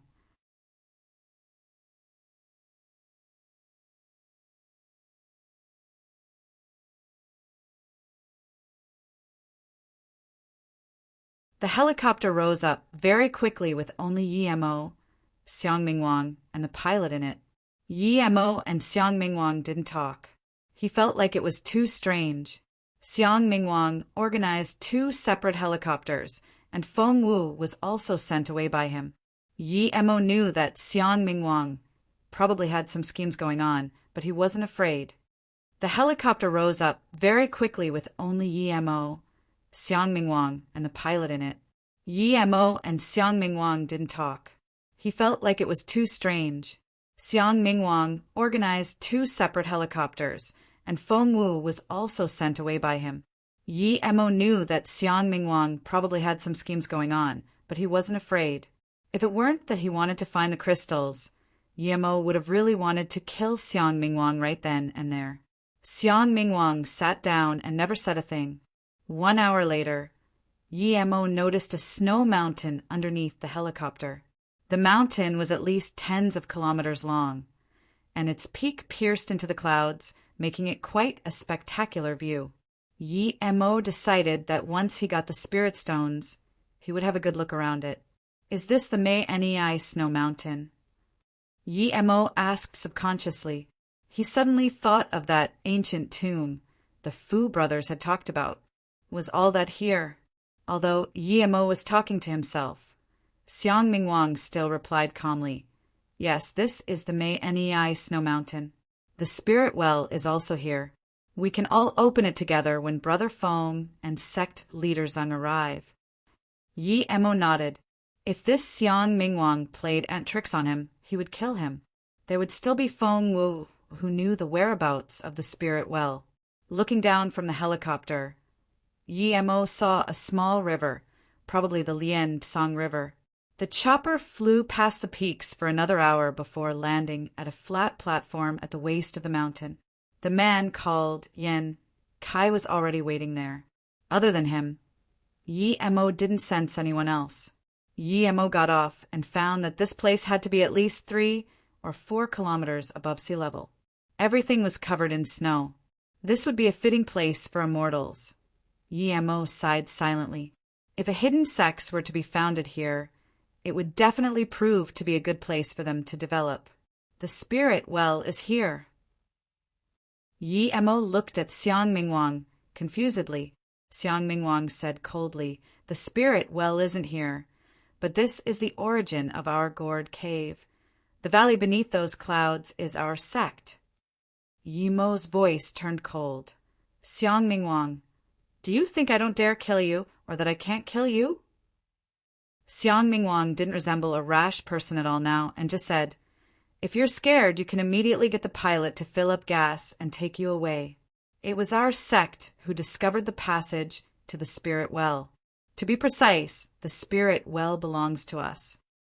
Yemo laughed. He wouldn't believe that the gourd cave would be so honorable as to share their own spirit well.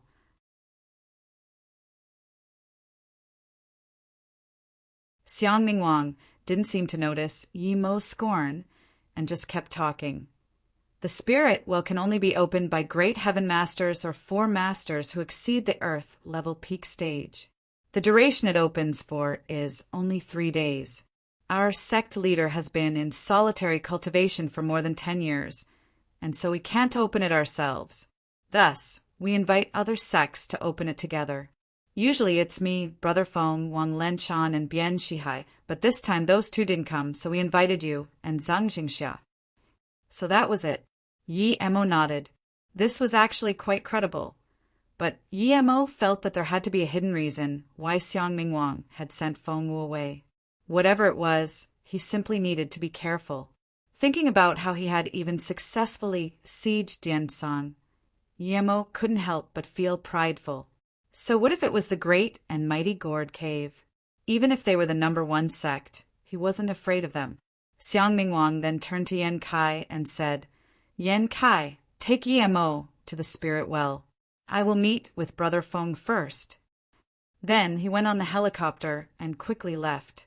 Seeing Yi Mo frown, Yan Kai opened his hands and said with a smile, Sect leader Yi, please come with me.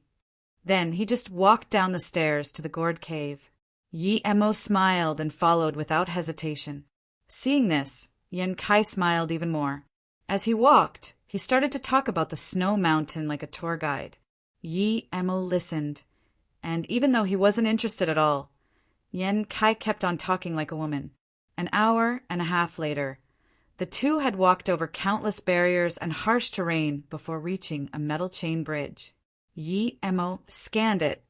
The metal chain was at least 500 m long. His spirit sense couldn't see the end of it. His eyes were covered by white mist, so he could only see tens of meters ahead. It couldn't have been easy to set this chain up. That's the number 1 sect for you. Yan Kai turned around and said to Yi Mo, After this chain, we will be almost there. Then he jumped on first, and his figure soon disappeared into the white mist. Yi Mo smiled in contempt and went on to the bridge too. Yan Kai was very fast, and in just a few moments, he had passed more than 700 meters of metal chain. He let out a breath of relief and looked back subconsciously, but then he found out that Yi Mo was already standing on the platform with a sneer on his face. Yan Kai's heart skipped a beat. He didn't even know when Yi Mo got in front of him. He was in Earth-level middle stage. Thinking about this, he couldn't help but shiver. If Yi Mo had wanted to kill him just then, he would already be a body by now. Yan Kai smiled up to Yi Mo fawningly and informed that after 10 more minutes on this road, they would be reaching the Gourd Cave. Yi Mo had a plain expression on his face and said, You just need to lead the way. Don't worry about anything else. Yes, sect leader Yi, please follow me, Yan Kai said carefully.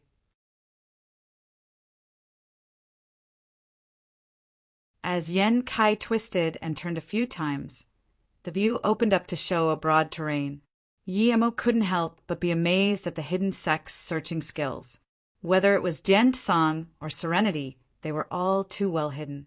Without someone to lead the way, he wouldn't be able to find the place even after half a month. Yi Mo was even more bewildered to find that the landscape did indeed resemble a gourd. After arriving there, Yi Mo clearly felt the temperature rise up. Yi Mo suddenly thought, if one day I am sick of city life, it wouldn't be bad to live here. The only thing Yi Mo didn't like was that the terrain was a valley, and it didn't have that view you can only have from the peak of a mountain. Yi Mo walked down a stone tablet road which led to a huge palace and a square. At the door, Yi Mo's face sunk. More than 30 people walked out from all directions, and he saw that Xiang Mingwang had already returned. Did he believe they could kill him? An old face appeared from the middle door, and someone stood on the square looking at Yi Mo as they said, You're the Yi Mo who killed so many of our sect members.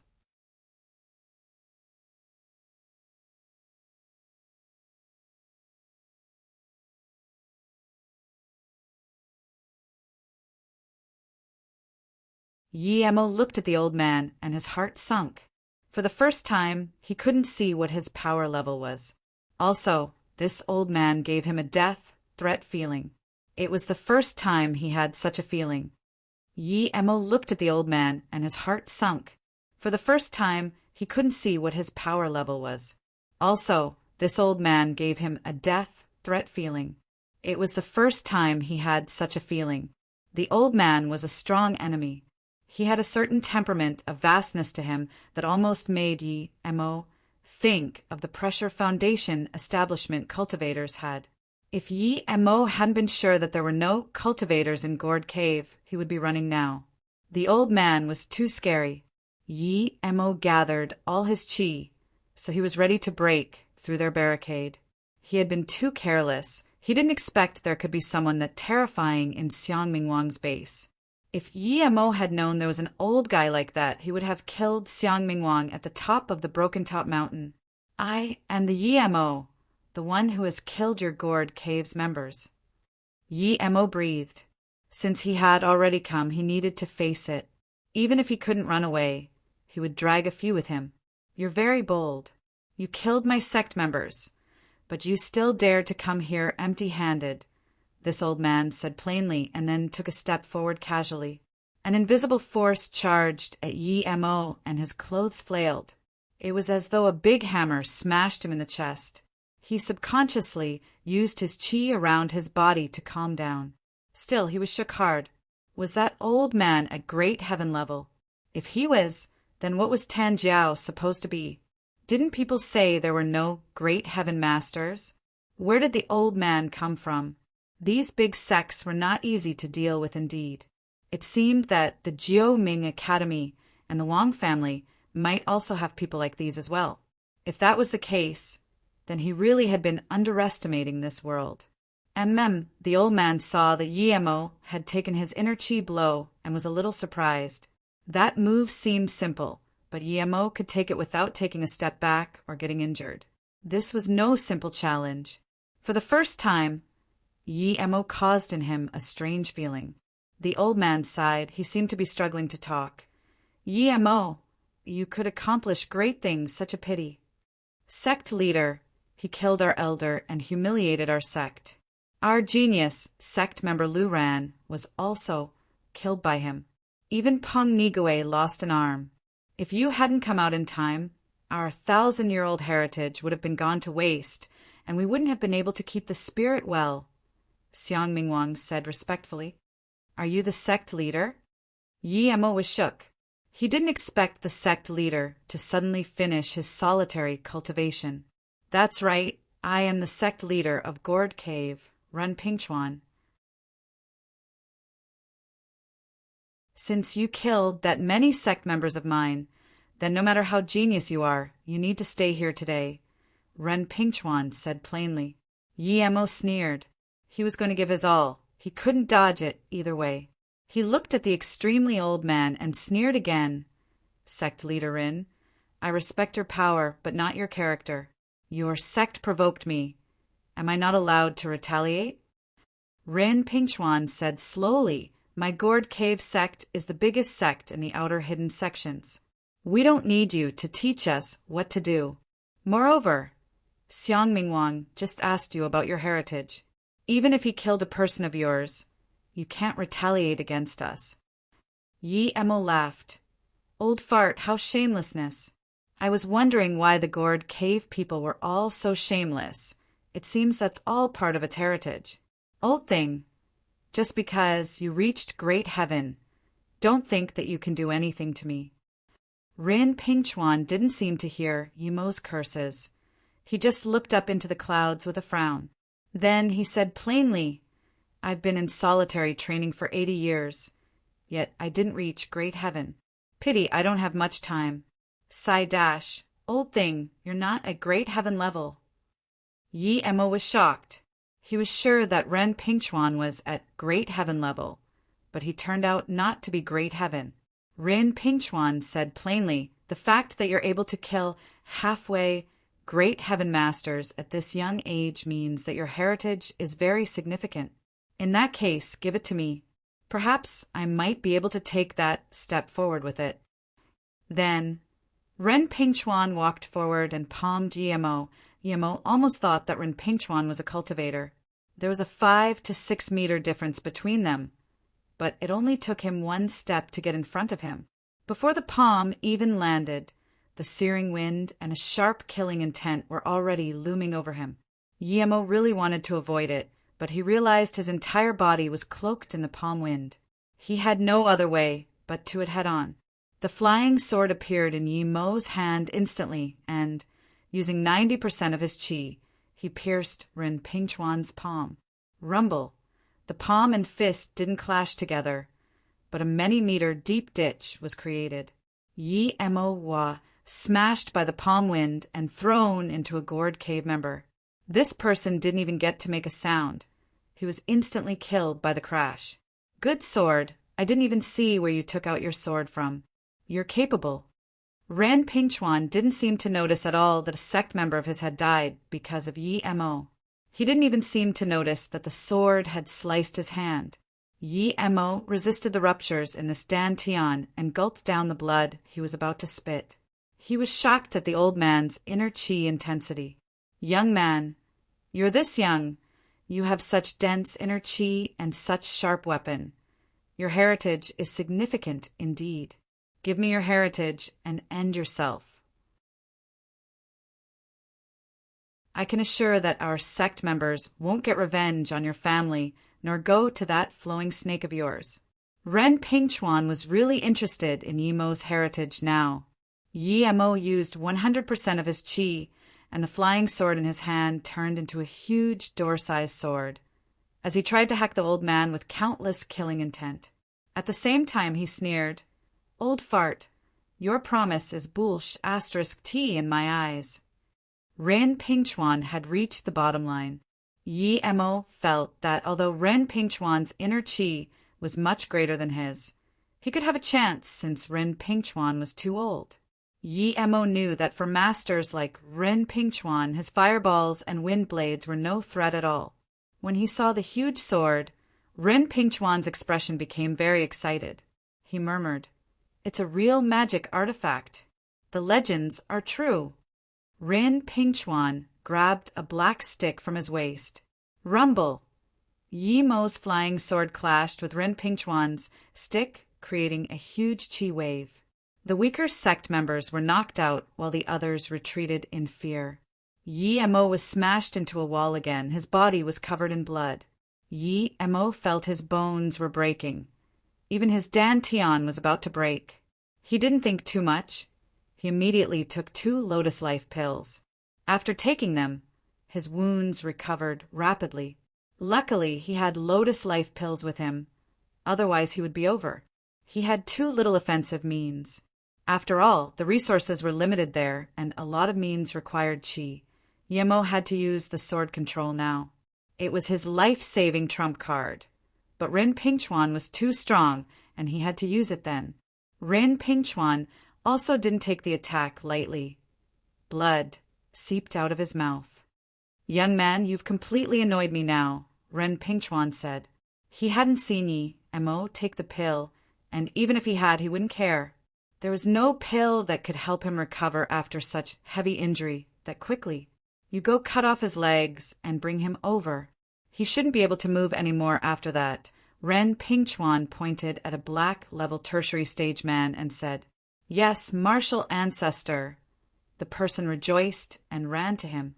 Yemo subconsciously looked for the road he had come from and found that it was sealed.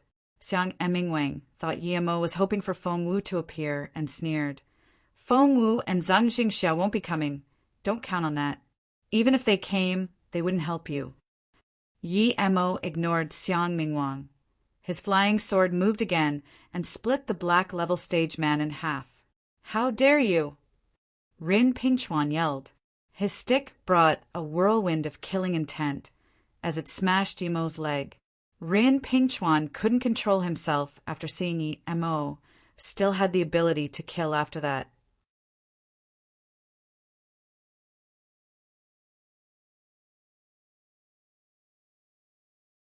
Rin Pingchuan's cane brought a bursting force with it that shook the entire square. Even the sect members on the side were suffocating from that attack. much less Yemo, who was at the forefront of it. Rin Pingchuan's cane brought a bursting force with it that shook the entire square. Even the sect members on the side were suffocating from that attack. Much less Yemo, who was at the forefront of it. Seeing the tornado-like wind compressing in, Yemo's heart sunk. He knew that Ren Pingchuan wanted to break his legs completely. If that hit his legs, then even if he immediately became Foundation establishment level, he wouldn't be able to recover them. At this moment, Yemo had to use his trump card. He knew that the flying sword wouldn't be able to hurt Ren Pingchuan at all, but he still used it. At the same time, he gathered all the chi in his body and released it at the tornado force. The reason why he used his flying sword to attack Ren Pingchuan was to stop him from using the inner chi into the tornado. If he let Ren Pingchuan continue inserting his inner chi like that, he wouldn't be able to block that move no matter what. And this was Ren Pingchuan not wanting to kill him. If he did, Yemo would be squashed into a pancake. Rumble. Yemo's chi and Rin Pingchuan's chi clashed, creating a huge explosion and shattering the rocks nearby.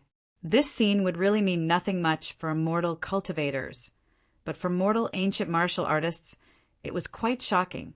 Sword control! Rin Pingchuan said in shock. He saw Yemo's sword pierce at him from a weird angle. He wasn't some Wang Lenchan. He could tell that this flying sword was controlled by inner chi. There was such a thing in the world. Rin Pingchuan's heart was full of astonishment. He immediately stopped putting chi into the tornado and used it to attack Yemo's flying sword instead. Even if Yemo were at peak condition, his flying sword still wouldn't be able to hurt Rin Pingchuan, much less when he was at the end of his strength. Rin Pingchuan's inner chi clashed against Yemo's flying sword, and he felt a certain very mystical power and control. Eventually, Ren Pingchuan actually closed his eyes as he seemed to have been enlightened. His two hands clashed with Yemo's flying sword subconsciously. It was obvious he was learning something from Yemo's flying sword. If it weren't for that, perhaps Yemo's flying sword would have already simply been grabbed by him. Yemo was pushed back by the force even further away and was smashed into a rock wall. Yemo felt like his hands were about to break from the force. Despite blocking most of the force, his legs were still forced into a squat. The sound of bones breaking sounded once more. Yemo was shocked. He quickly tipped all the lotus life pills he had into his mouth. As soon as he did, his hand broke and the bottle fell on the floor. A few more cracks were audible as Yemo's leg broke too, and he fell on the ground. As soon as the Lotus Life pill repaired Yemo's injuries, Yemo's bone was crushed again. Yemo felt lucky that he had used his flying sword rather early on and that tornado was at the end of its force. If he hadn't done that, and Rin Pingchuan had kept inserting chi, his hands and feet would have been completely pulverized. Yemo looked at his flying sword, and his expression turned very ugly. His flying sword wasn't causing any threat to Rin Pingchuan at all. Instead, he was sitting on the ground with his eyes closed as though trying to understand something. This old fart. Yemo took back his flying sword tight away, but Rin Pingchuan's hands kept moving. Yemo was shocked. If Rin Pingchuan reached great heaven from that, he wouldn't be able to live no matter what. Yemo wasn't going to let him stay in that enlightened state. He used his flying sword, and it rapidly pierced Rin Pingchuan's shoulder. But Ren Pingchuan still sat there, moving his hands. Suddenly, a strong force erupted from Ren Pingchuan. Yemo was stunned. Rin Pingchuan was beginning to reach great heaven. The force of reaching great heaven was this big. It would seem that Tan Jiao really hadn't been great heaven. Just as Yemo wanted to keep using his flying sword to attack, Xiang Mingwang yelled, "Sect leader is about to ascend to a greater boundary. Yemo is at his end now. Charge up and kill him." Even if Yemo weren't injured, he would have quite some trouble facing this many masters.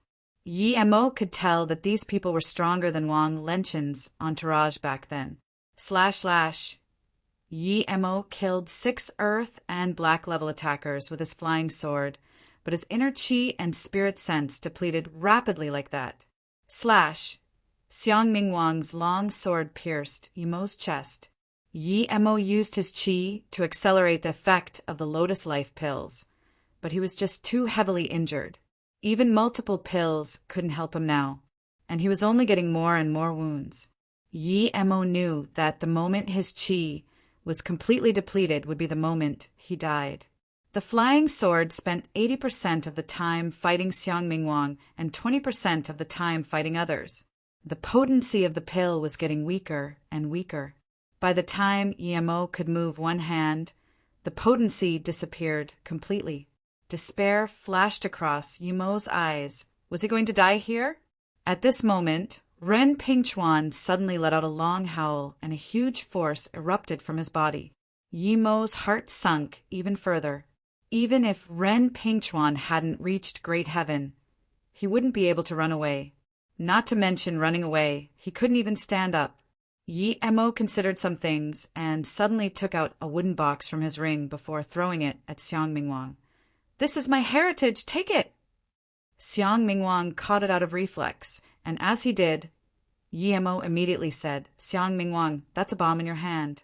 Tell your people to stop, or I will detonate it immediately." Yi Mo was holding a controller in his hand. It was the one he got from the Fu brothers. He got the bomb from them too. He didn't know how strong it would be, but it wouldn't be weak. Even if he died, he could drag this entire sect with him, and he wouldn't need to worry about these people going to Flowing Snake.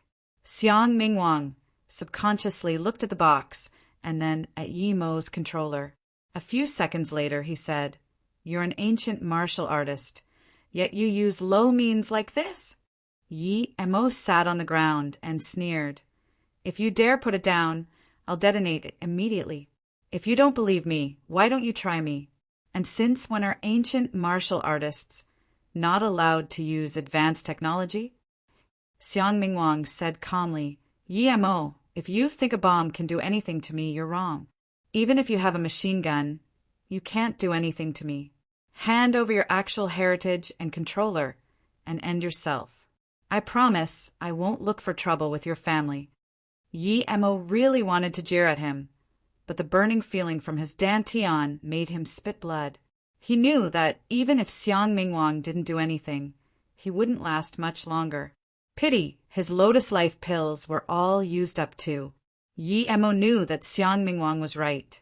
If this was just an average bomb, it would merely injure him or at most kill only him.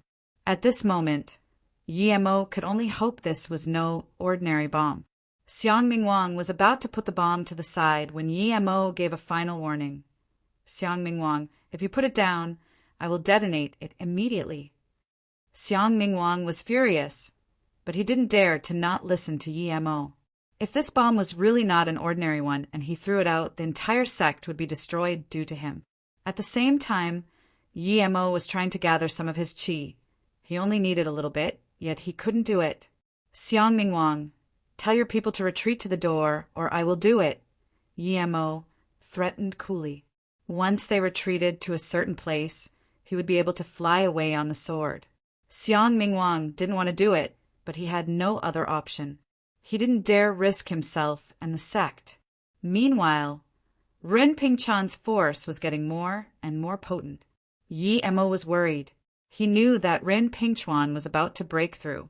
In his desperation, he bit his tongue and spat out blood, forcefully gathering some chi in the end. Then he summoned his sword under his butt and flew into the sky. Before they realized what was happening, Yi Mo pressed the detonator. He knew that if Ren Pingchuan woke up, he wouldn't be able to run away. "Haha, I have finally reached Great Heaven." Before Ren Pingchuan could properly enjoy his success, a huge explosion sounded in the valley. Rumble, the ensuing shocking explosion, and eye-piercing bright light made Yi Mo dizzy. Yi Mo could no longer actively control his sword and fell unconscious on top of it, and the sword plunged into the Lian Tsang River.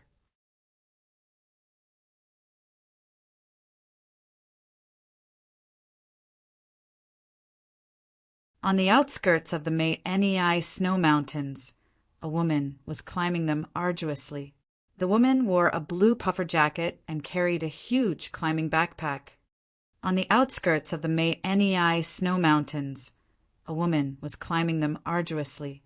The woman wore a blue puffer jacket and carried a huge climbing backpack. It wasn't the best season for climbing. She was the only one doing it at a time like this. Her hair was messy due to the wind, but her cold expression also showed perseverance, as though she would never give up climbing, no matter what. But she also knew that she was still far from the peak. If Yi Mo saw her, he would recognize her as the woman he had saved twice, whose name was Yangzhu. Although she hated Yi Mo, she had to admit that Yi Mo had saved her last night. No matter what, she felt that Yi Mo had some bad intentions towards her. Regardless of whether her instincts were right or not, she left the city that night, but she didn't go back to Beijing. She knew that the one who could protect her, her master Tan Jiao, had entered solitary training once again. Her martial uncle Wan Qingfeng hadn't been back for a while due to some incident last time. Even if her master hadn't gone into solitary training, she couldn't rely on him. Ever since her master had come back last time, his attitude towards her had become apathetic. She knew that it was due to Yi Mo, and she needed to walk her future path by herself. Without her master's support, she didn't dare to go back to Beijing with the black rising pill. Even if the people from the hidden sects didn't do anything to her, she couldn't resist the authorities' children in Beijing. Her master didn't like her, and the Song family was gone. She was a lone wolf now. She wouldn't have imagined that she would happen to see Yi Mo again when she was attacked in Beijing. Hence, she left the ghost city at night and went to the Nei snow mountain. She had come because she was aware that her power was weak. It was no simple feat to kill Yi Mo and get revenge. When she went to the Broken Top Mountains tomb, she got 3 things. She found a jade slip and a yin-yang fish. Other than that, she also got a map from the 2 tomb raiders. It was obvious the map led to a tomb which was at the Nei snow mountain. If it had been some other time, she wouldn't have cared about it, but what she got from the Broken Top Mountain changed her mind. That night, she had overheard the 2 tomb raiders saying that the tomb belonged to a descendant of Yuan Tiangang. Yuan Tiangang was a mage of the Tang dynasty. It said that he knew Dao art. If he did, she might be able to get it from the tomb. She couldn't figure anything to do with the fish, but she somehow got an inner qi cultivation method from the jade slip. When Song Yangzhu focused on it, the jade slip turned back to normal.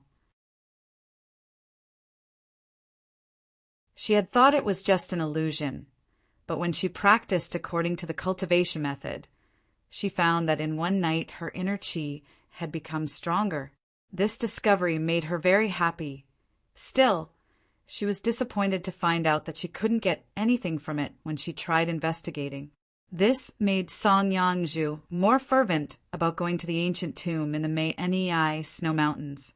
The only thing she was confused about was that she had fallen unconscious in the tomb that day, who had saved her and brought her back.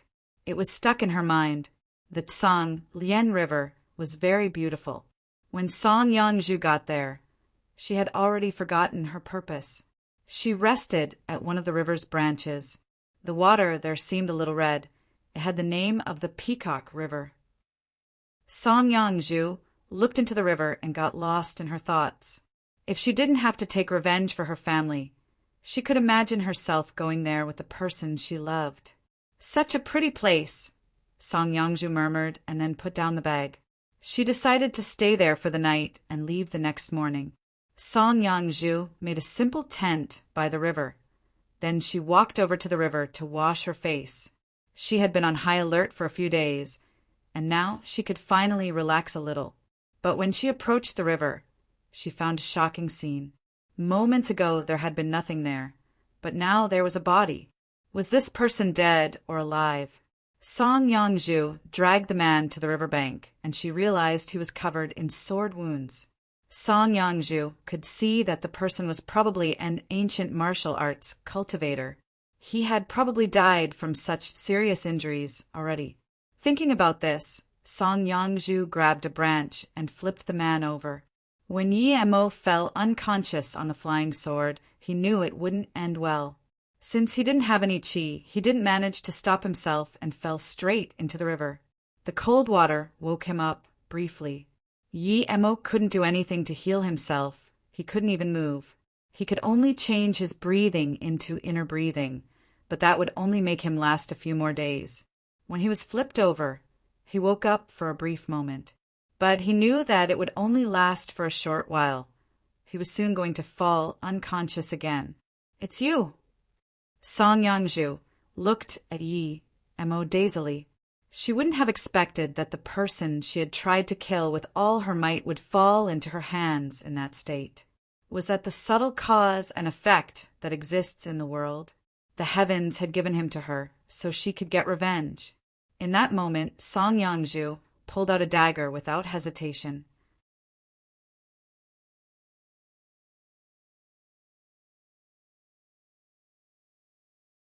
Yi Mo opened his eyes and found that he actually knew the woman who saved him.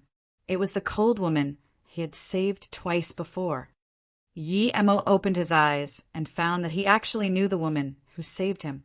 It was the cold woman he had saved twice before. Yi Mo didn't realize that this woman wanted to kill him. After all, she had seemed to merely dislike him, not to the extent where she wanted his life. Perhaps she disliked him due to what happened at the Special Forces barracks? He thought Song Yangzhu had saved him, and upon seeing her he felt relieved. Good people got good returns indeed. He saved her twice, and now she saved him. Thinking about this, Yi Mo forced a smile through the pain and said, "It seems I'm quite lucky today." Then Yi Mo closed his eyes and started to heal himself with qi. Without the Lotus Life pill, he could only rely on himself to heal his injuries by performing inner qi cycles. Hearing these words, Song Yangzhu was struck. It had been him. It had actually been him. She remembered how that night at the tomb, she was so scared she fainted, but she still had some bit of consciousness left. She vaguely remembered being carried and hearing the words, "I'm in a good mood today. It's your luck, I'll bring you out." When she woke up again, she found herself in her hotel room. She knew that hadn't been a dream, but just didn't know who it was that saved her. The way that man had said "lucky" was the exact same way as Yi Mo just now. Song Yangzhu was dazed. She didn't think the person she wanted to kill would turn out to be her two-time savior. Enemy or benefactor? Enemy or benefactor? Song Yangzhu's hand was shaking. She wasn't sure if she should kill Yi Mo or not now. What should she do? Yi Mo didn't know what Song Yangzhu was thinking and was fervently healing himself. He didn't expect himself to be wounded so badly this time. Yi Mo knew that his power was at the peak of the outer hidden sex, yet he encountered this hardship. Without some fortune, he wouldn't be able to power up any further. That Ren Pingchuan was really strong, but that bomb was pretty powerful too. Even Ren Pingchuan might not have been able to survive that explosion. It would be best if he died from the blast. Yi Mo was sure that all the other Gourd Cave members were dead. Seeing the unconscious Yi Mo, Song Yangzhu struggled before praying by the river. "Grandpa, Yi Mo is an enemy of the Song family, but he saved me. I want to kill him, but I really can't kill an unconscious person, someone who has saved me before at that. Grandpa, what should I do?" Song Yangzhu was crying helplessly by the riverbank. Yi Mo wasn't completely unconscious, and he heard Song Yangzhu's words clearly. So she was from the Song family. Yi Mo's heart went cold, and his qi nearly got messed up. He quickly calmed down, but he truly didn't know whether this was fortune or calamity. The only thing he could do for now was to pray for Song Yangzhu not to kill him. He didn't have a single strand of qi or spirit sense in his current state. But even if he had some, he wouldn't be able to kill Song Yangzhu because he couldn't move at all. Furthermore, he didn't have his flying sword anymore. Without his flying sword, even if he recovered, his fighting power would be weakened. Song Yangzhu cried as she picked up the dagger and walked in front of Yi Mo. Yi Mo thought, Am I not going to escape death after all? Yemo, I can distinguish clearly between enmity and kindness. You saved me once, so I won't kill you today. Before, you brought me out of the tomb, and today I pulled you out of the river. Whether or not you can survive is up to you. From now on, we have nothing to do with each other, but the Song family was still destroyed by your hands. The next time I see you, I will kill you to get revenge for my grandpa. Song Yangju's tears kept flowing as she said this. Afterwards, she packed her things and left without turning back. She didn't know whether Yi Mo had been conscious or not. Yi Mo could hear Song Yangju's footsteps get further away and let out a breath. Although he was still in the middle of snowy mountains, and if he wasn't able to recover, he would still die, that was definitely better than being killed right there and then. In the depth of her heart, Song Yangju hoped Mo would die from his injuries or get eaten by some wild animals. But she stopped herself from thinking about it. Song Lian River got very cold at night. Mo was very grateful that Song Yangju didn't kill him. Who would have thought that someone from the Song family would rescue him? He had made up his mind that next time Song Yangju tried to kill him, he would let her go. He had only killed a couple of the Song family members anyway. Since he had let most of them go, of course he could do the same for Song Yangju, who had saved him. The main thing with Mo was to never touch his bottom line. If someone did, then Song Yangju or not, he would kill them all the same. Weird sounds were coming from the Peacock River, but Mo didn't mind it and just laid still at the river bank. He was much happier than a few hours ago already. He could properly run meridian cycles with his chi now, which meant that his speed of healing would rapidly increase. It was lucky that he'd eaten that entire bottle of Lotus Life pills. If he hadn't, he would be dead by now. A wild bird flew by Mo and startled him as he was still healing. Mo opened his eyes and found that it was day already. Ice had formed on his clothes. He struggled around and found that his leg bones had started to heal and his hands could move now. His spirit sense had also recovered quite a bit by then. Mo sighed and took out a few normal pills, quickly eating them. He was slowly beginning to recover. When he could mobilize most of his chi again, he would go back to find his flying sword. Once he did, he would go find some more herbs and concoct more Lotus Life pills. With that, he would heal even faster. After digesting the ordinary pills, Mo knew that it would be useless to eat any more of them. He took out a sword to support himself in getting up. Regardless of whether he had managed to kill everyone at the gourd cave, it wasn't a good idea to keep staying by the river. Mo knew he was even weaker than an ordinary person at the moment, so he wasn't in a rush to find his flying sword.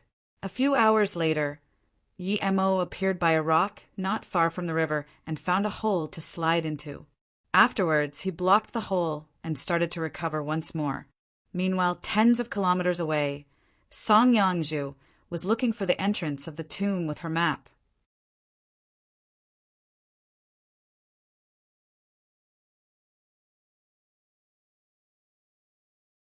It took another 2 days, but finally Song Yangju stood at the bottom of the valley and she was filled with joy.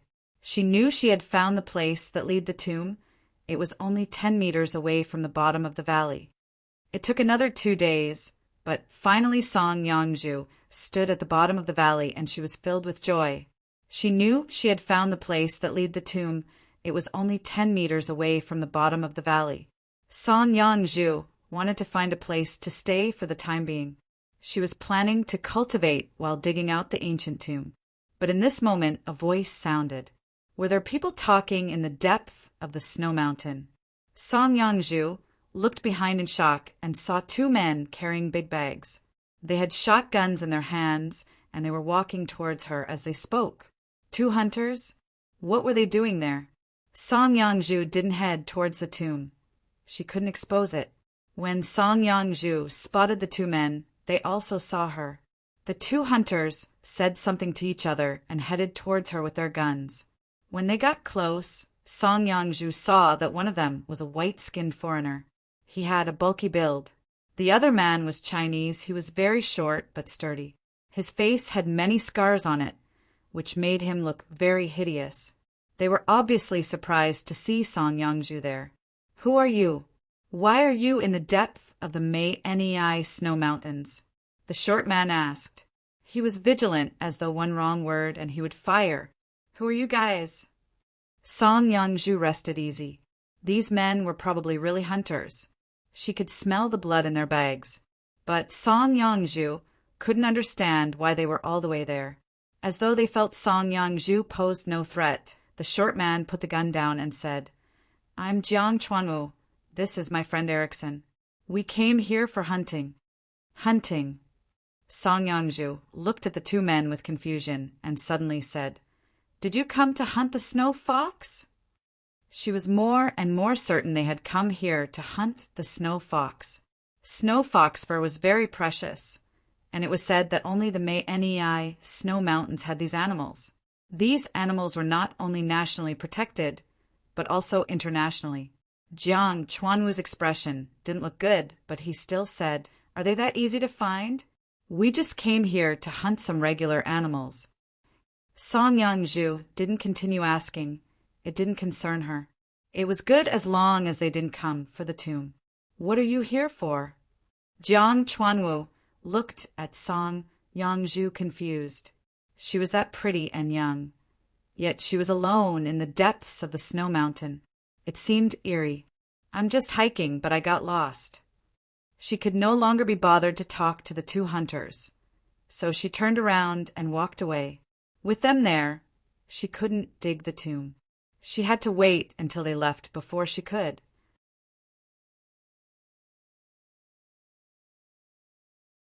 Jiang Chuanwu turned to the foreigner and said, "Erickson, do you believe her?" The tall white guy looked at Jiang Sihuanwu and smiled. "Mr. Chuanwu, the woman is really pretty." Hearing this, Jiang Sihuanwu thought about it and wanted to say something, but Erickson continued, "Mr. Chuanwu, we've been in this place for half a month, but we still haven't seen any snow foxes. I don't think it's worth it if we continue like this." Jiang Chuanwu immediately knew what he meant. He was hired by Erickson. If they found the fox, he would get a large sum of money. If not, he would just be a tour guide. He knew that Erickson wanted the woman, but he had his concerns. A young, beautiful woman that dared to venture the depths of this mountain. He couldn't believe that she didn't have the means to protect herself. "Mr. Erickson, she's no regular woman if she can wander in the depths of this mountain. There are many capable people in China. If she has an important background, then we dash," Jiang Chuanwu said worriedly. Erickson smiled. "We'd be sent to jail for poaching snow foxes. Now that she knows our purpose, if she reports us, then we would dash." He didn't finish the sentence. Jiang Chuanwu knew what Erickson meant. He also longed for women, but he had heard about ancient martial arts and he knew there were a lot of masters. She might be one, since she dared to venture there herself. Erickson waved a pouch and said, "I know what you're worrying about, but this scent can make people weak, even lose their mind." Jiang Chuanwu was shook and cursed. That guy had such thing. If he used it on him, he would be dead meat. It seemed that he needed to be warier of him. Although he had these thoughts, Jiang Chuanwu didn't show it and smiled. "That thing is not bad, but if we smelled it too, wouldn't we be also disabled?" "Don't worry, I have the cure for it here." Erickson took out a green capsule and gave it to Jiang Chuanwu. Seeing this, Erickson smiled and said, "Mr. Chuanwu, I can let you go on that woman first." Hearing this, Jiang Chuanwu thought carefully. Was Erickson really that nice? It wasn't like his cunning nature. Thinking about this, Jiang Chuanwu became even warier.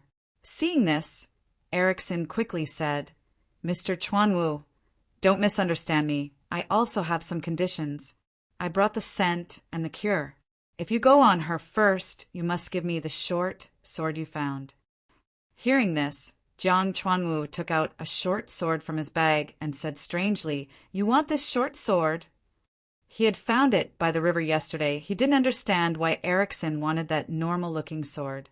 "Yes, yes," Erickson said excitedly and even reached his hand to grab it.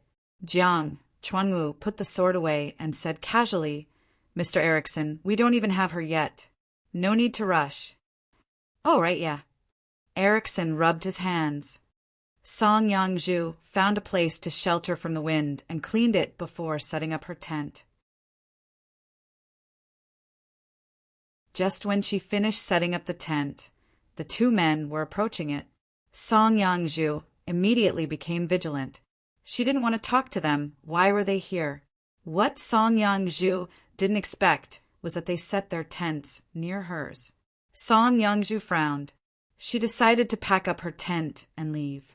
She wasn't a very feisty person, but if they followed her again, they couldn't blame her for her actions.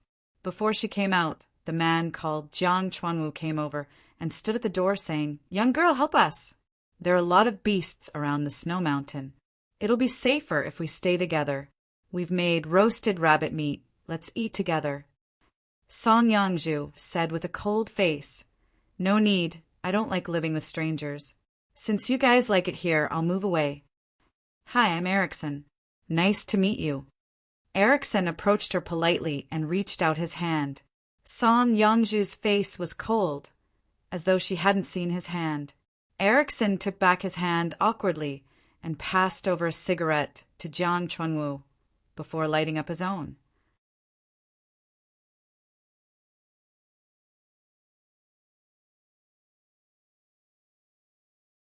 Piss off. The two had dared smoke in front of her tent and make all the smoke go inside. Song Yangju couldn't endure any longer and decided to give those two a lesson. Piss off. The two had dared smoke in front of her tent and make all the smoke go inside. Song Yangju couldn't endure any longer and decided to give those two a lesson. Jiang Chuanwu suddenly spat the smoke onto Song Yangju's face and creepily muttered, "Young girl, in the depths of this barren mountain, wouldn't it be good if we accompanied each other? It'll be warm." Killing intent flashed across Song Yangju's eyes. Just because she had never killed before didn't mean she wasn't able to. Song Yangju kicked out, sending Jiang Chuanwu flying tens of meters away. He couldn't crawl up from the ground for a long time. Then Song Yangju kicked Erickson the same way, and he flew far away, harshly landing next to Jiang Chuanwu.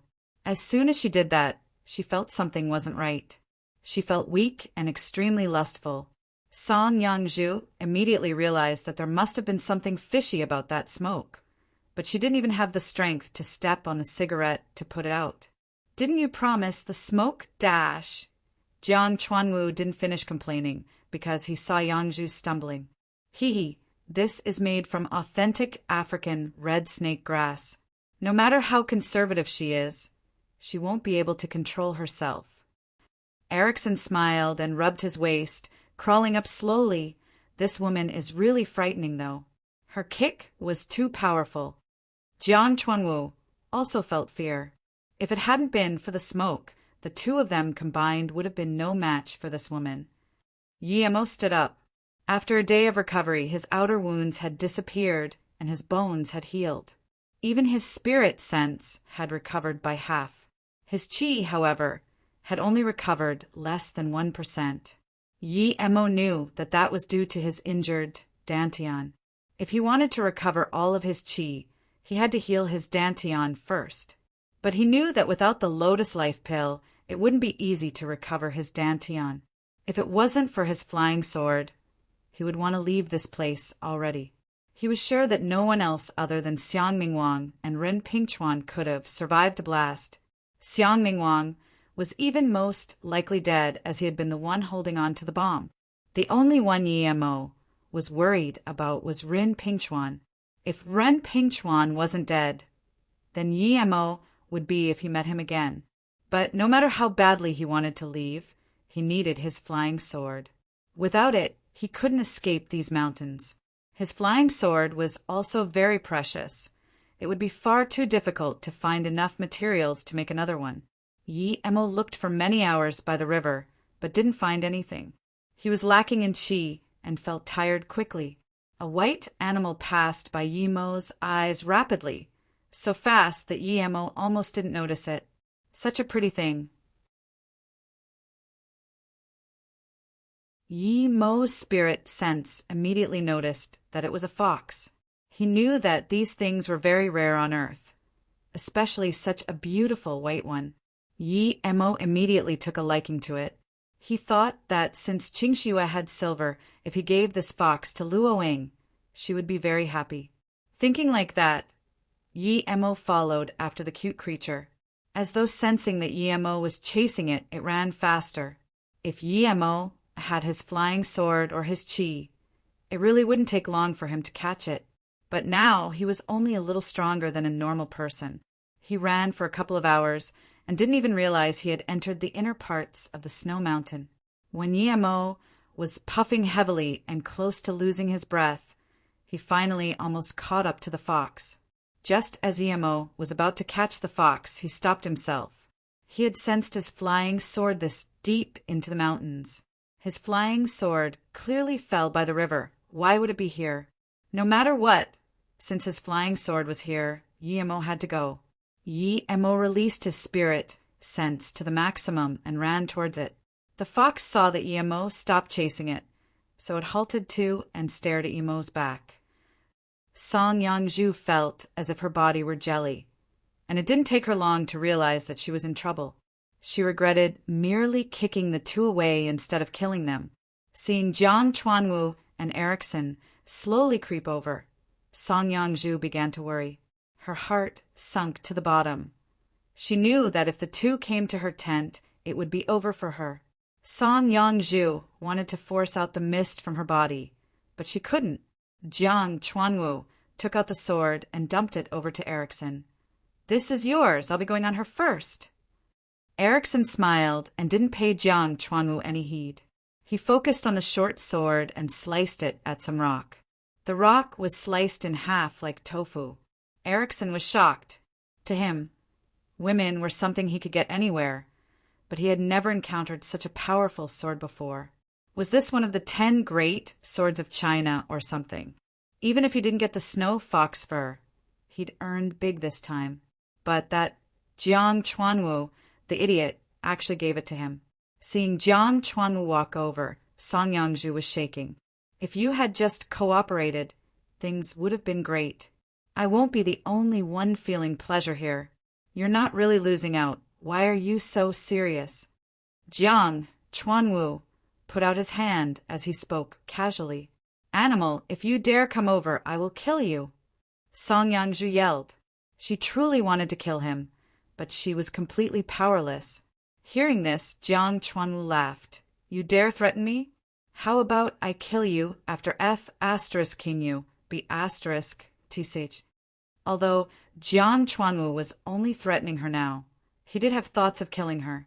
She had been able to kick the both of them that far with one kick. He didn't dare to let her live. As Song Yangzhu was falling more and more into despair, she suddenly felt some strength return to her. She rejoiced and wanted to take out her sword, but before she could, she felt a sudden intense desire in her heart. That lust made her feel very shameless. In the meantime, Jiang Chuanwu had taken off his top and was depravedly walking up to her. Song Yangzhu's eyes were red, and her skin was shivering. She was finally able to gather up some strength to resist it for some reason. Soon you'll understand how good it is. Jiang Chuanwu grabbed her shoulder and helped her take off her clothes. Song Yangzhu bit the tip of her tongue to cling onto the little inkling of reason she had left and kicked Jiang Chuanwu in the stomach, and he flew out of the tent again. Immediately after, though, she sunk into deep desire and started ripping off her clothes. Erickson dash! Just when Jiang Chuanwu wanted to reproach Erickson for the weakness of his mist poison, he saw Song Yangzhu take off her clothes in a frenzy and took back his words. From Song Yangzhu's resistance, Jiang Chuanwu knew that the mist was indeed very potent, but that Song Yangzhu's was simply very strong as well. It seemed that after this was over, he needed to get some from Erickson. With such a fearsome poison, what woman couldn't he get? Hearing the call, Erickson said slowly, "Hurry up and do your business. That mist is very strong. If you leave her untouched for too long, she'll go crazy." Jiang Chuanwu could no longer hold himself back and took off the rest of his clothes as he charged over to the tent. Yi Emo happened to walk into the valley right on time to witness Jiang Chuanwu rushing into the cave. What shocked him especially was that Song Yangzhu seemed to be ripping off her clothes. Yi Emo couldn't help but sigh. This world was really small. Yi Emo immediately knew that Song Yangzhu had to have been drugged. He couldn't let this go, especially since Song Yangzhu had saved him before. Yi Emo let out a sneer. Great, abusing women in the depths of a mountain, huh? Jiang Chuanwu heard it and quickly stopped. He saw Yi Emo walk over, and he reacted quickly, calling out, "Erickson, kill this guy quick!"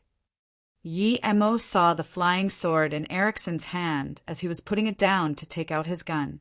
Yi Emo laughed at the irony and manipulated his flying sword to slit Erickson's throat in an arc.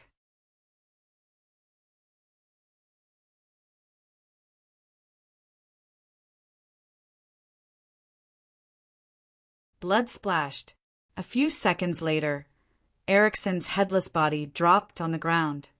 Blood splashed.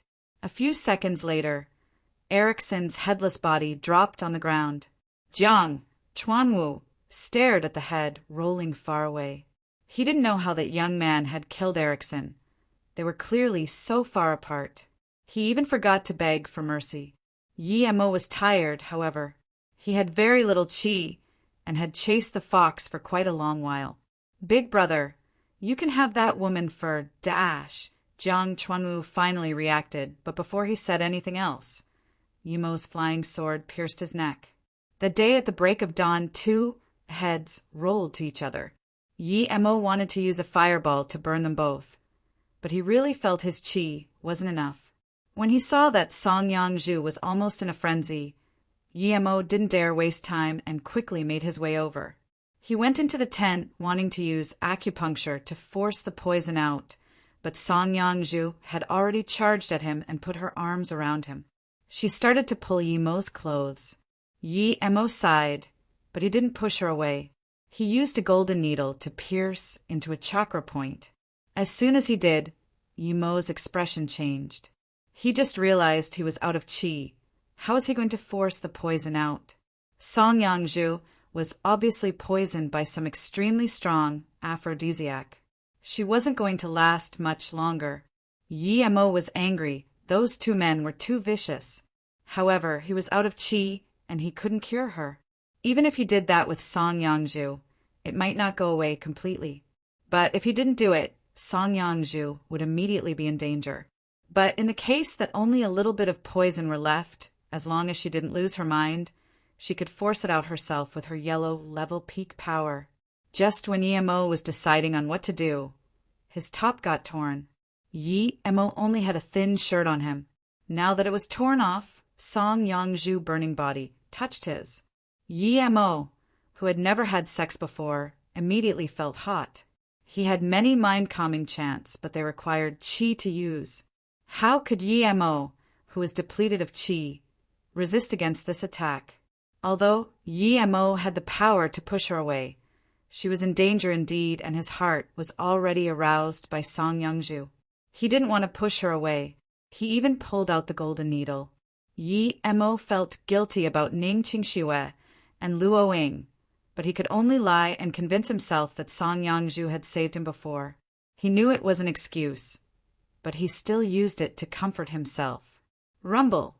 When Song Yangzhu's hand grabbed his private area, Yi Emo couldn't think about anything else. He was drowned by Song Yangzhu's fire. He could no longer care about anything else, as he grabbed the feeble Song Yangzhu. They were both noobs, but they didn't need anyone to teach them. They just had to follow their instinct. Despite not touching anything with his hands, Yi Emo felt the lustful fire. When he was enveloped by her warmth, he subconsciously made an animal-like growl. He lost himself for a brief moment. Song Yangzhu clumsily rode on him, and the pain briefly woke her up. It was her first time, but the pain wasn't just physical, it was also mental. She woke up, saw Yi Emo, and suddenly started crying. She wanted to stop herself, but she was soon engulfed by that desire again. She had forgotten everything. Yi Emo grabbed Song Yongju. Even if he lost his first time to that woman, he didn't want to be the passive one. He started taking the active role, and he placed her on top of the clothes in the ground. With her clumsy welcoming, he had forgotten who was under him, but lust eventually faded. When Song Yongju felt some sort of hot liquid, she opened her eyes. Yi Emo stopped moving and stared at Song Yongju, who stared at him back. Yi Emo felt his face was burning, like a little kid found doing something wrong. He didn't dare move. Song Yongju's face was numb, her eyes were numb. She didn't move at all. When Yi Emo saw her face, he got anxious. He had never experienced that before. He had thought countless times of him being with Luo Ying and Ning Qingxue, sometimes even at the same time, but he had never thought of being with another woman, especially one that was from his enemy's family. Yi Emo didn't know what to say, so the two of them just looked at each other for tens of seconds. Song Yongju's eyes got misty and tears trickled down her eyes incessantly. She pushed Yi Emo away. He felt her hands were shaking very hard. Yi Emo didn't know what to say to comfort her. "I did this to save you." Song Yongju struggled to stand up and took a towel from her bag to wipe the blood on her leg. Then she slowly put on her clothes and packed her things. She just walked outside with that big bag of hers, not even taking the tent. From beginning to the end, she didn't say anything to Yi Emo, and he didn't know what to say either. After Song Yongju walked outside, Yi Emo slapped his head, packed everything up, including her tent, and chased her. Although he didn't love Song Yongju, and she was her enemy, that woman was still his first one. Yi Emo was an emotional person, and he couldn't just do nothing about it. "Don't come over."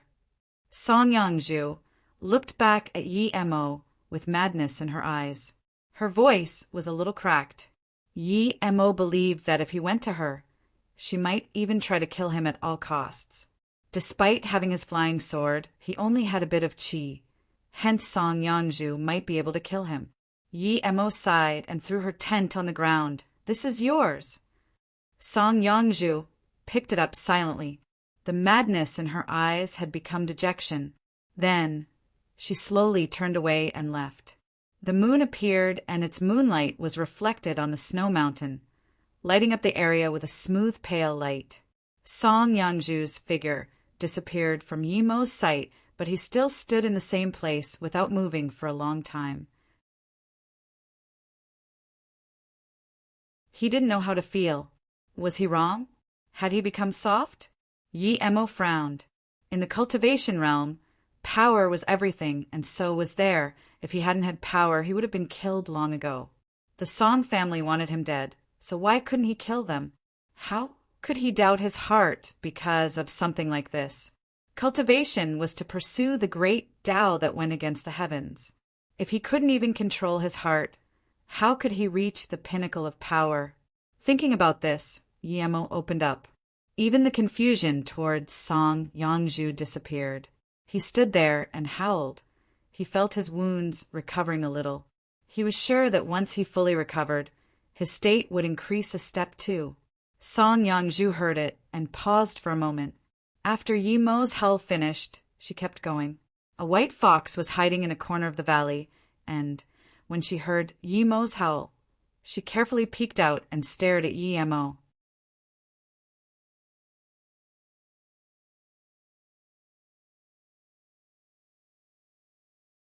Yi Emo turned back and saw that fox again, which was a bit strange in his opinion. It had managed to not be caught by him during the day, so why did it come back? Was it not afraid of being caught by him? Yi Emo turned back and saw that fox again, which was a bit strange in his opinion. It had managed to not be caught by him during the day, so why did it come back? Was it not afraid of being caught by him? The small fox saw that Yi Emo had noticed it and turned to run. Yi Emo smiled and didn't bother chasing the fox, instead walking into the remaining tent to recover. He had had some enlightenment just then, so it would be good to use the opportunity to cultivate. Meanwhile, Song Yangju had returned to the tomb she had been planning on digging through during the day. She didn't know what she should do now. Should she keep digging the tomb to find a way to get stronger and kill Yi Mo, or should she not kill him?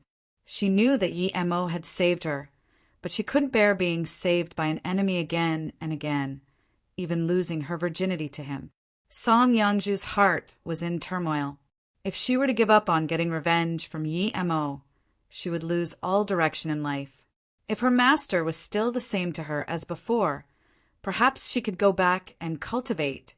But after her master had distanced himself from her, her only motivation had been revenge. Yet now that motivation had been blurred. Song Yangju didn't continue cultivating, nor did she eat the black rising pill. She didn't want to think about Yi Mo and would rather nothing had happened. She could only bury the memories in the depth of her heart, never to remember them again. She even hoped that she would never have to see Yi Mo again. Song Yangju sat by the tomb for a long time before starting to dig. In the end, she realized that she didn't know what to do, nor where to go other than doing what she had planned at the tomb site anyway. As though not knowing fatigue, she dug for 2 hours straight before eventually stopping because she stumbled upon a random passage. Someone must have dug a passage here, but due to a collapse, the entrance had been blocked. Song Yangju crawled into the tunnel with great care. After all, she had never raided a tomb before, nor did she know anything about checking oxygen and stuff. Luckily, she did know that ancient tombs had some danger to them. She had experienced some of that danger before, so she had brought a long sword with her. The tomb was dim and seemed to stretch on forever. Song Yangju wore a mining torch on her head, but with the small amount of light it provided, the bleak tunnel seemed kind of eerie. Song Yangju felt goosebumps. This was clearly a tunnel deep inside the mountains, yet she could feel wind. The bleak wind made her shiver. She suddenly stopped and thought, what am I still doing here? Was she really going to get stronger to kill Yi Mo? Could she truly do it when she saw him? Song Yangju didn't dare think about it anymore. She felt that after the events of last night, Yi Mo's position in her heart had changed. She tried to avoid him, but she couldn't help feeling her killing intent towards him seemingly decline. She should just leave and find some place to live the rest of her life. She didn't want to see him ever again, nor anyone else she knew. But before Song Yangju could turn around and depart, she felt a sudden coldness from behind her and swung her sword back subconsciously. There was an almost indistinguishable shriek, and Song Yangju was scared into sweat. She was sure that her long sword had cut something. There was a huge rumble, and Song Yangju sensed the tunnel behind her collapse. Song Yangju was shook and quickly took out a shovel to dig. But before she could start, she felt that coldness behind her back again. Song Yangju dropped the shovel and slashed backwards once more. The frigid feeling disappeared, but Song Yangju didn't dare to start digging again. She felt as though that thing would try to scratch her as soon as she turned around, and this was a danger she could see nor sense. Song Yangju gazed into the tunnel and saw nothing special. She carefully picked up her shovel again, but before she could apply force, it actually broke. Song Yangju looked dumbly at this very high-quality shovel. She didn't know why it could possibly break. Were there really ghosts? Even though she was at the peak of the yellow level, Song Yangju still felt scared. She thought of the ghost she saw back at Broken Top Mountain. After standing still for a long while, Song Yangju felt a little sleepy. She bit the tip of her tongue and remembered that this place had to be lacking in oxygen since the tunnel collapsed. Was she going to die here? Why should she be afraid of death? Song Yangju thought, what would be the point to living anyway? Suddenly, she didn't want to dig anymore, and she brought her long sword along as she walked deeper into the tunnel. It was as though the thing was scared of Song Yangju's sword, because Song Yangju walked for a long while without being attacked. As she walked along the path, Song Yangju saw a faint, harmonious light emanate from somewhere. Had she walked out already? Song Yangju sped up. Even if she was going to die, she didn't want to die in a dark tomb like this. Seeing the source of the light, Song Yangju was stunned. From her birth till now, she had only ever heard of luminous pearls in fairy tales, yet now she was actually seeing 8 of them. They were all embedded in the stone door, giving the tomb a royal feeling to it. 2 sets of bones laid together in front of the door, along with some scattered arrows. Song Yangju dazedly walked to the door and pushed it open. When Yi Emo woke up, it was already daylight. His chi had recovered a bit more, and although he couldn't leave on his flying sword yet, he would be able to in a few days at this rate.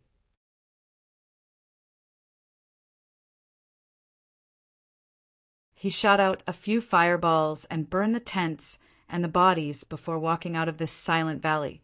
Although he didn't know what Song Yangju was doing here, since she'd left already, he didn't need to think about it. Even though Yi Emo was also embarrassed at the incident, he didn't feel regret. If he hadn't done what he did, Song Yangju might have gone mad. And since she chose to leave, so be it. Seeing how he was already in the Nei snow mountains anyway, Yi Emo thought for a bit and decided to go check where the tomb the Fu brothers had mentioned was at. When he took out the map, he was dazed. Were there such coincidences in the world? He was standing precisely on top of the tomb. If it were somewhere else, he would go after getting fully healed, but now that it was right under him, it would be a waste if he didn't check it out. Yi Emo walked along the foot of the mountains for a bit and stopped when he saw a tunnel, which seemed rather freshly made. Was it this type of coincidence again? He just found the place and someone had gone in already? Wait, Yi Emo thought of Song Yangju. She was the only who had been nearby yesterday. What was she doing here? Yi Emo scanned his spirit sense in, and his face changed when he noticed the state of the tomb. The newly dug tunnel had collapsed. If Song Yangju was in there, wouldn't she be buried alive? Although Yi Emo's chi had only recovered a bit, he dug much faster than Song Yangju.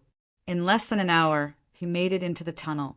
Yi Emo had heard that this tomb seemed to have some ghost that scratches backs. But in front of Yi Emo, it was just a measly little ghost. It didn't dare near even those who didn't cultivate yet had strong yin chi, much less proper cultivators.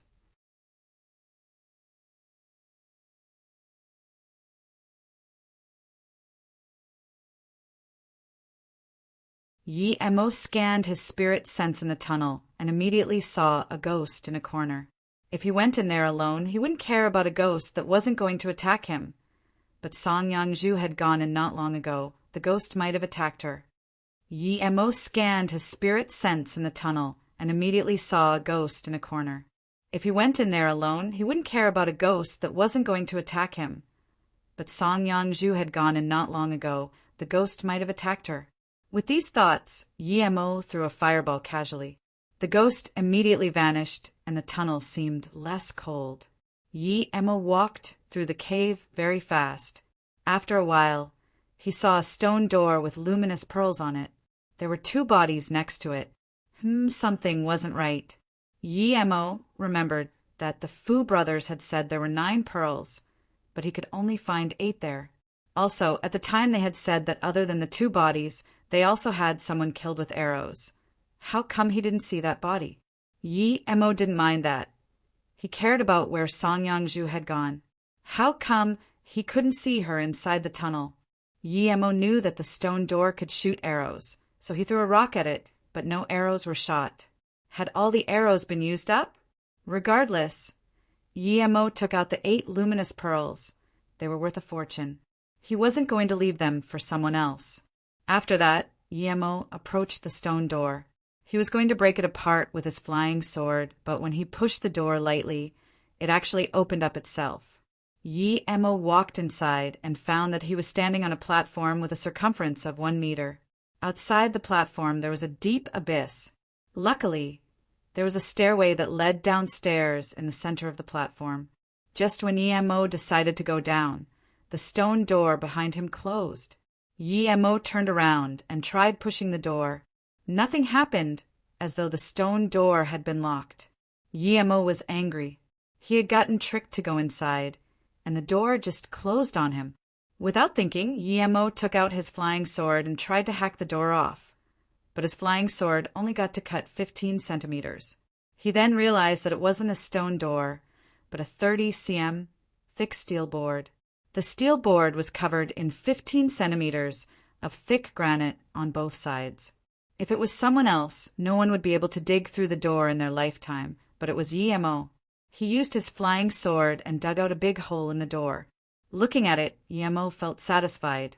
Probably not even the guy who designed the door could have predicted that someone could dig out such a big hole in such a short time. Then Yi Mo walked down the stairs and kept his spirit sense out. After Yi Mo had walked 100 meters or so, he saw Song Yangju. Song Yangju was at the bottom of the valley, in the middle of an underground river. Her situation didn't look good. Her face was pale, and she stood on a rock in the middle of the river. She waved her sword in all directions, but there was nothing around her. Yi Mo charged down the stairs without hesitation and threw a wooden board into the river. Then he stood on it and went towards Song Yangju. But as soon as he did, suddenly countless strange black heads appeared around the board. These heads were trying to bite the wooden board. Some even tried to bite Yi Mo's feet. There was a foul stench coming out of their huge mouths with sharp, crooked teeth. Yi Mo was shocked. He had never seen such disgusting fish. They had sharp teeth and crooked scales. Moreover, there was a strange liquid between the scales that made them look very disgusting and ugly. Yi Mo quickly took out his long sword and hacked them. Foul, stanching blood was splashed into the river, and the dead ones were soon devoured by the surrounding fish. Despite so, more and more of them kept appearing. The wooden board underneath him disappeared. Hence, Yi Mo quickly jumped and landed on the rock Song Yangju was at. Even if those fish couldn't do anything to him, he didn't want to touch them, but especially not since they didn't look herbivorous. If he fell in the river, he would die for sure. Song Yangju had already lost the bag, and she has just kept hacking with her sword randomly, without noticing in any way that Yi Mo was next to her. She even stabbed him. Yi Mo seized her, and he immediately felt a bleak chi inside her body. It was because she had encountered the ghost. So after Yi Mo eradicated the bleak chi, Song Yangju calmed down. Although she had lost her torch, Yi Mo's familiar smell made her stop resisting. She sunk into silence. She didn't know how Yi Mo had gotten there as well.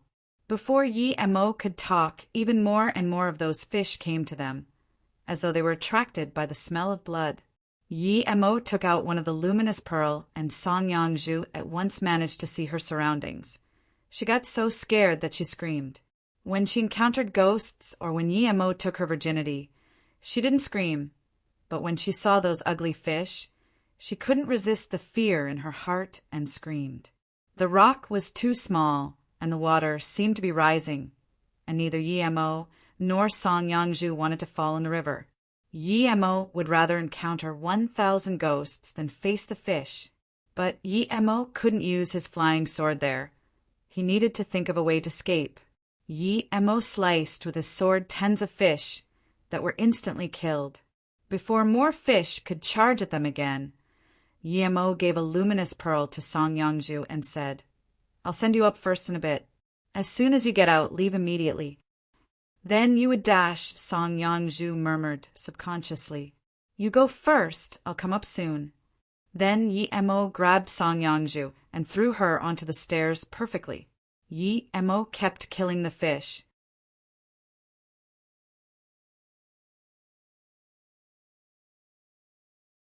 He didn't have a better way to leave the river. He still had the wooden board, but there were countless more fish than before. Song Yangju stood on the stairs and looked dazedly at Yi Mo fighting on the river. His image got blurred under the dim light. Just when Yi Mo was trying to figure out how to get out of there, he realized something scarier.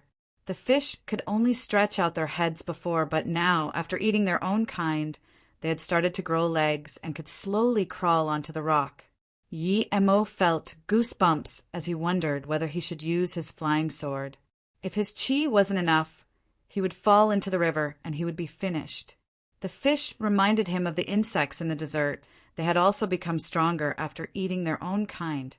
What were they? What are you still standing there for?" Yi Emo saw that Song Yangju was dumbfounded on the stairway, and he couldn't help but yelling that. What was she doing? "You dash!" Song Yangju also got angry, but then she saw the fish slowly crawling up and felt extremely disgusted. She would rather die than see those fish again. Song Yangju turned away and left. When she reached the door, she saw the huge hole. She realized that it must have been made by Yi Mo, and she turned back to look at him. Rumble! Dirt started to fall, and the stone door also seemed to be falling apart. If she stayed there a bit longer, she would be covered in earth. Song Yangju subconsciously ran forward as rocks, and earth started to fall from everywhere. When she got outside, there was a larger rumble. The tomb was collapsing. The entire snow mountain seemed to be shaking.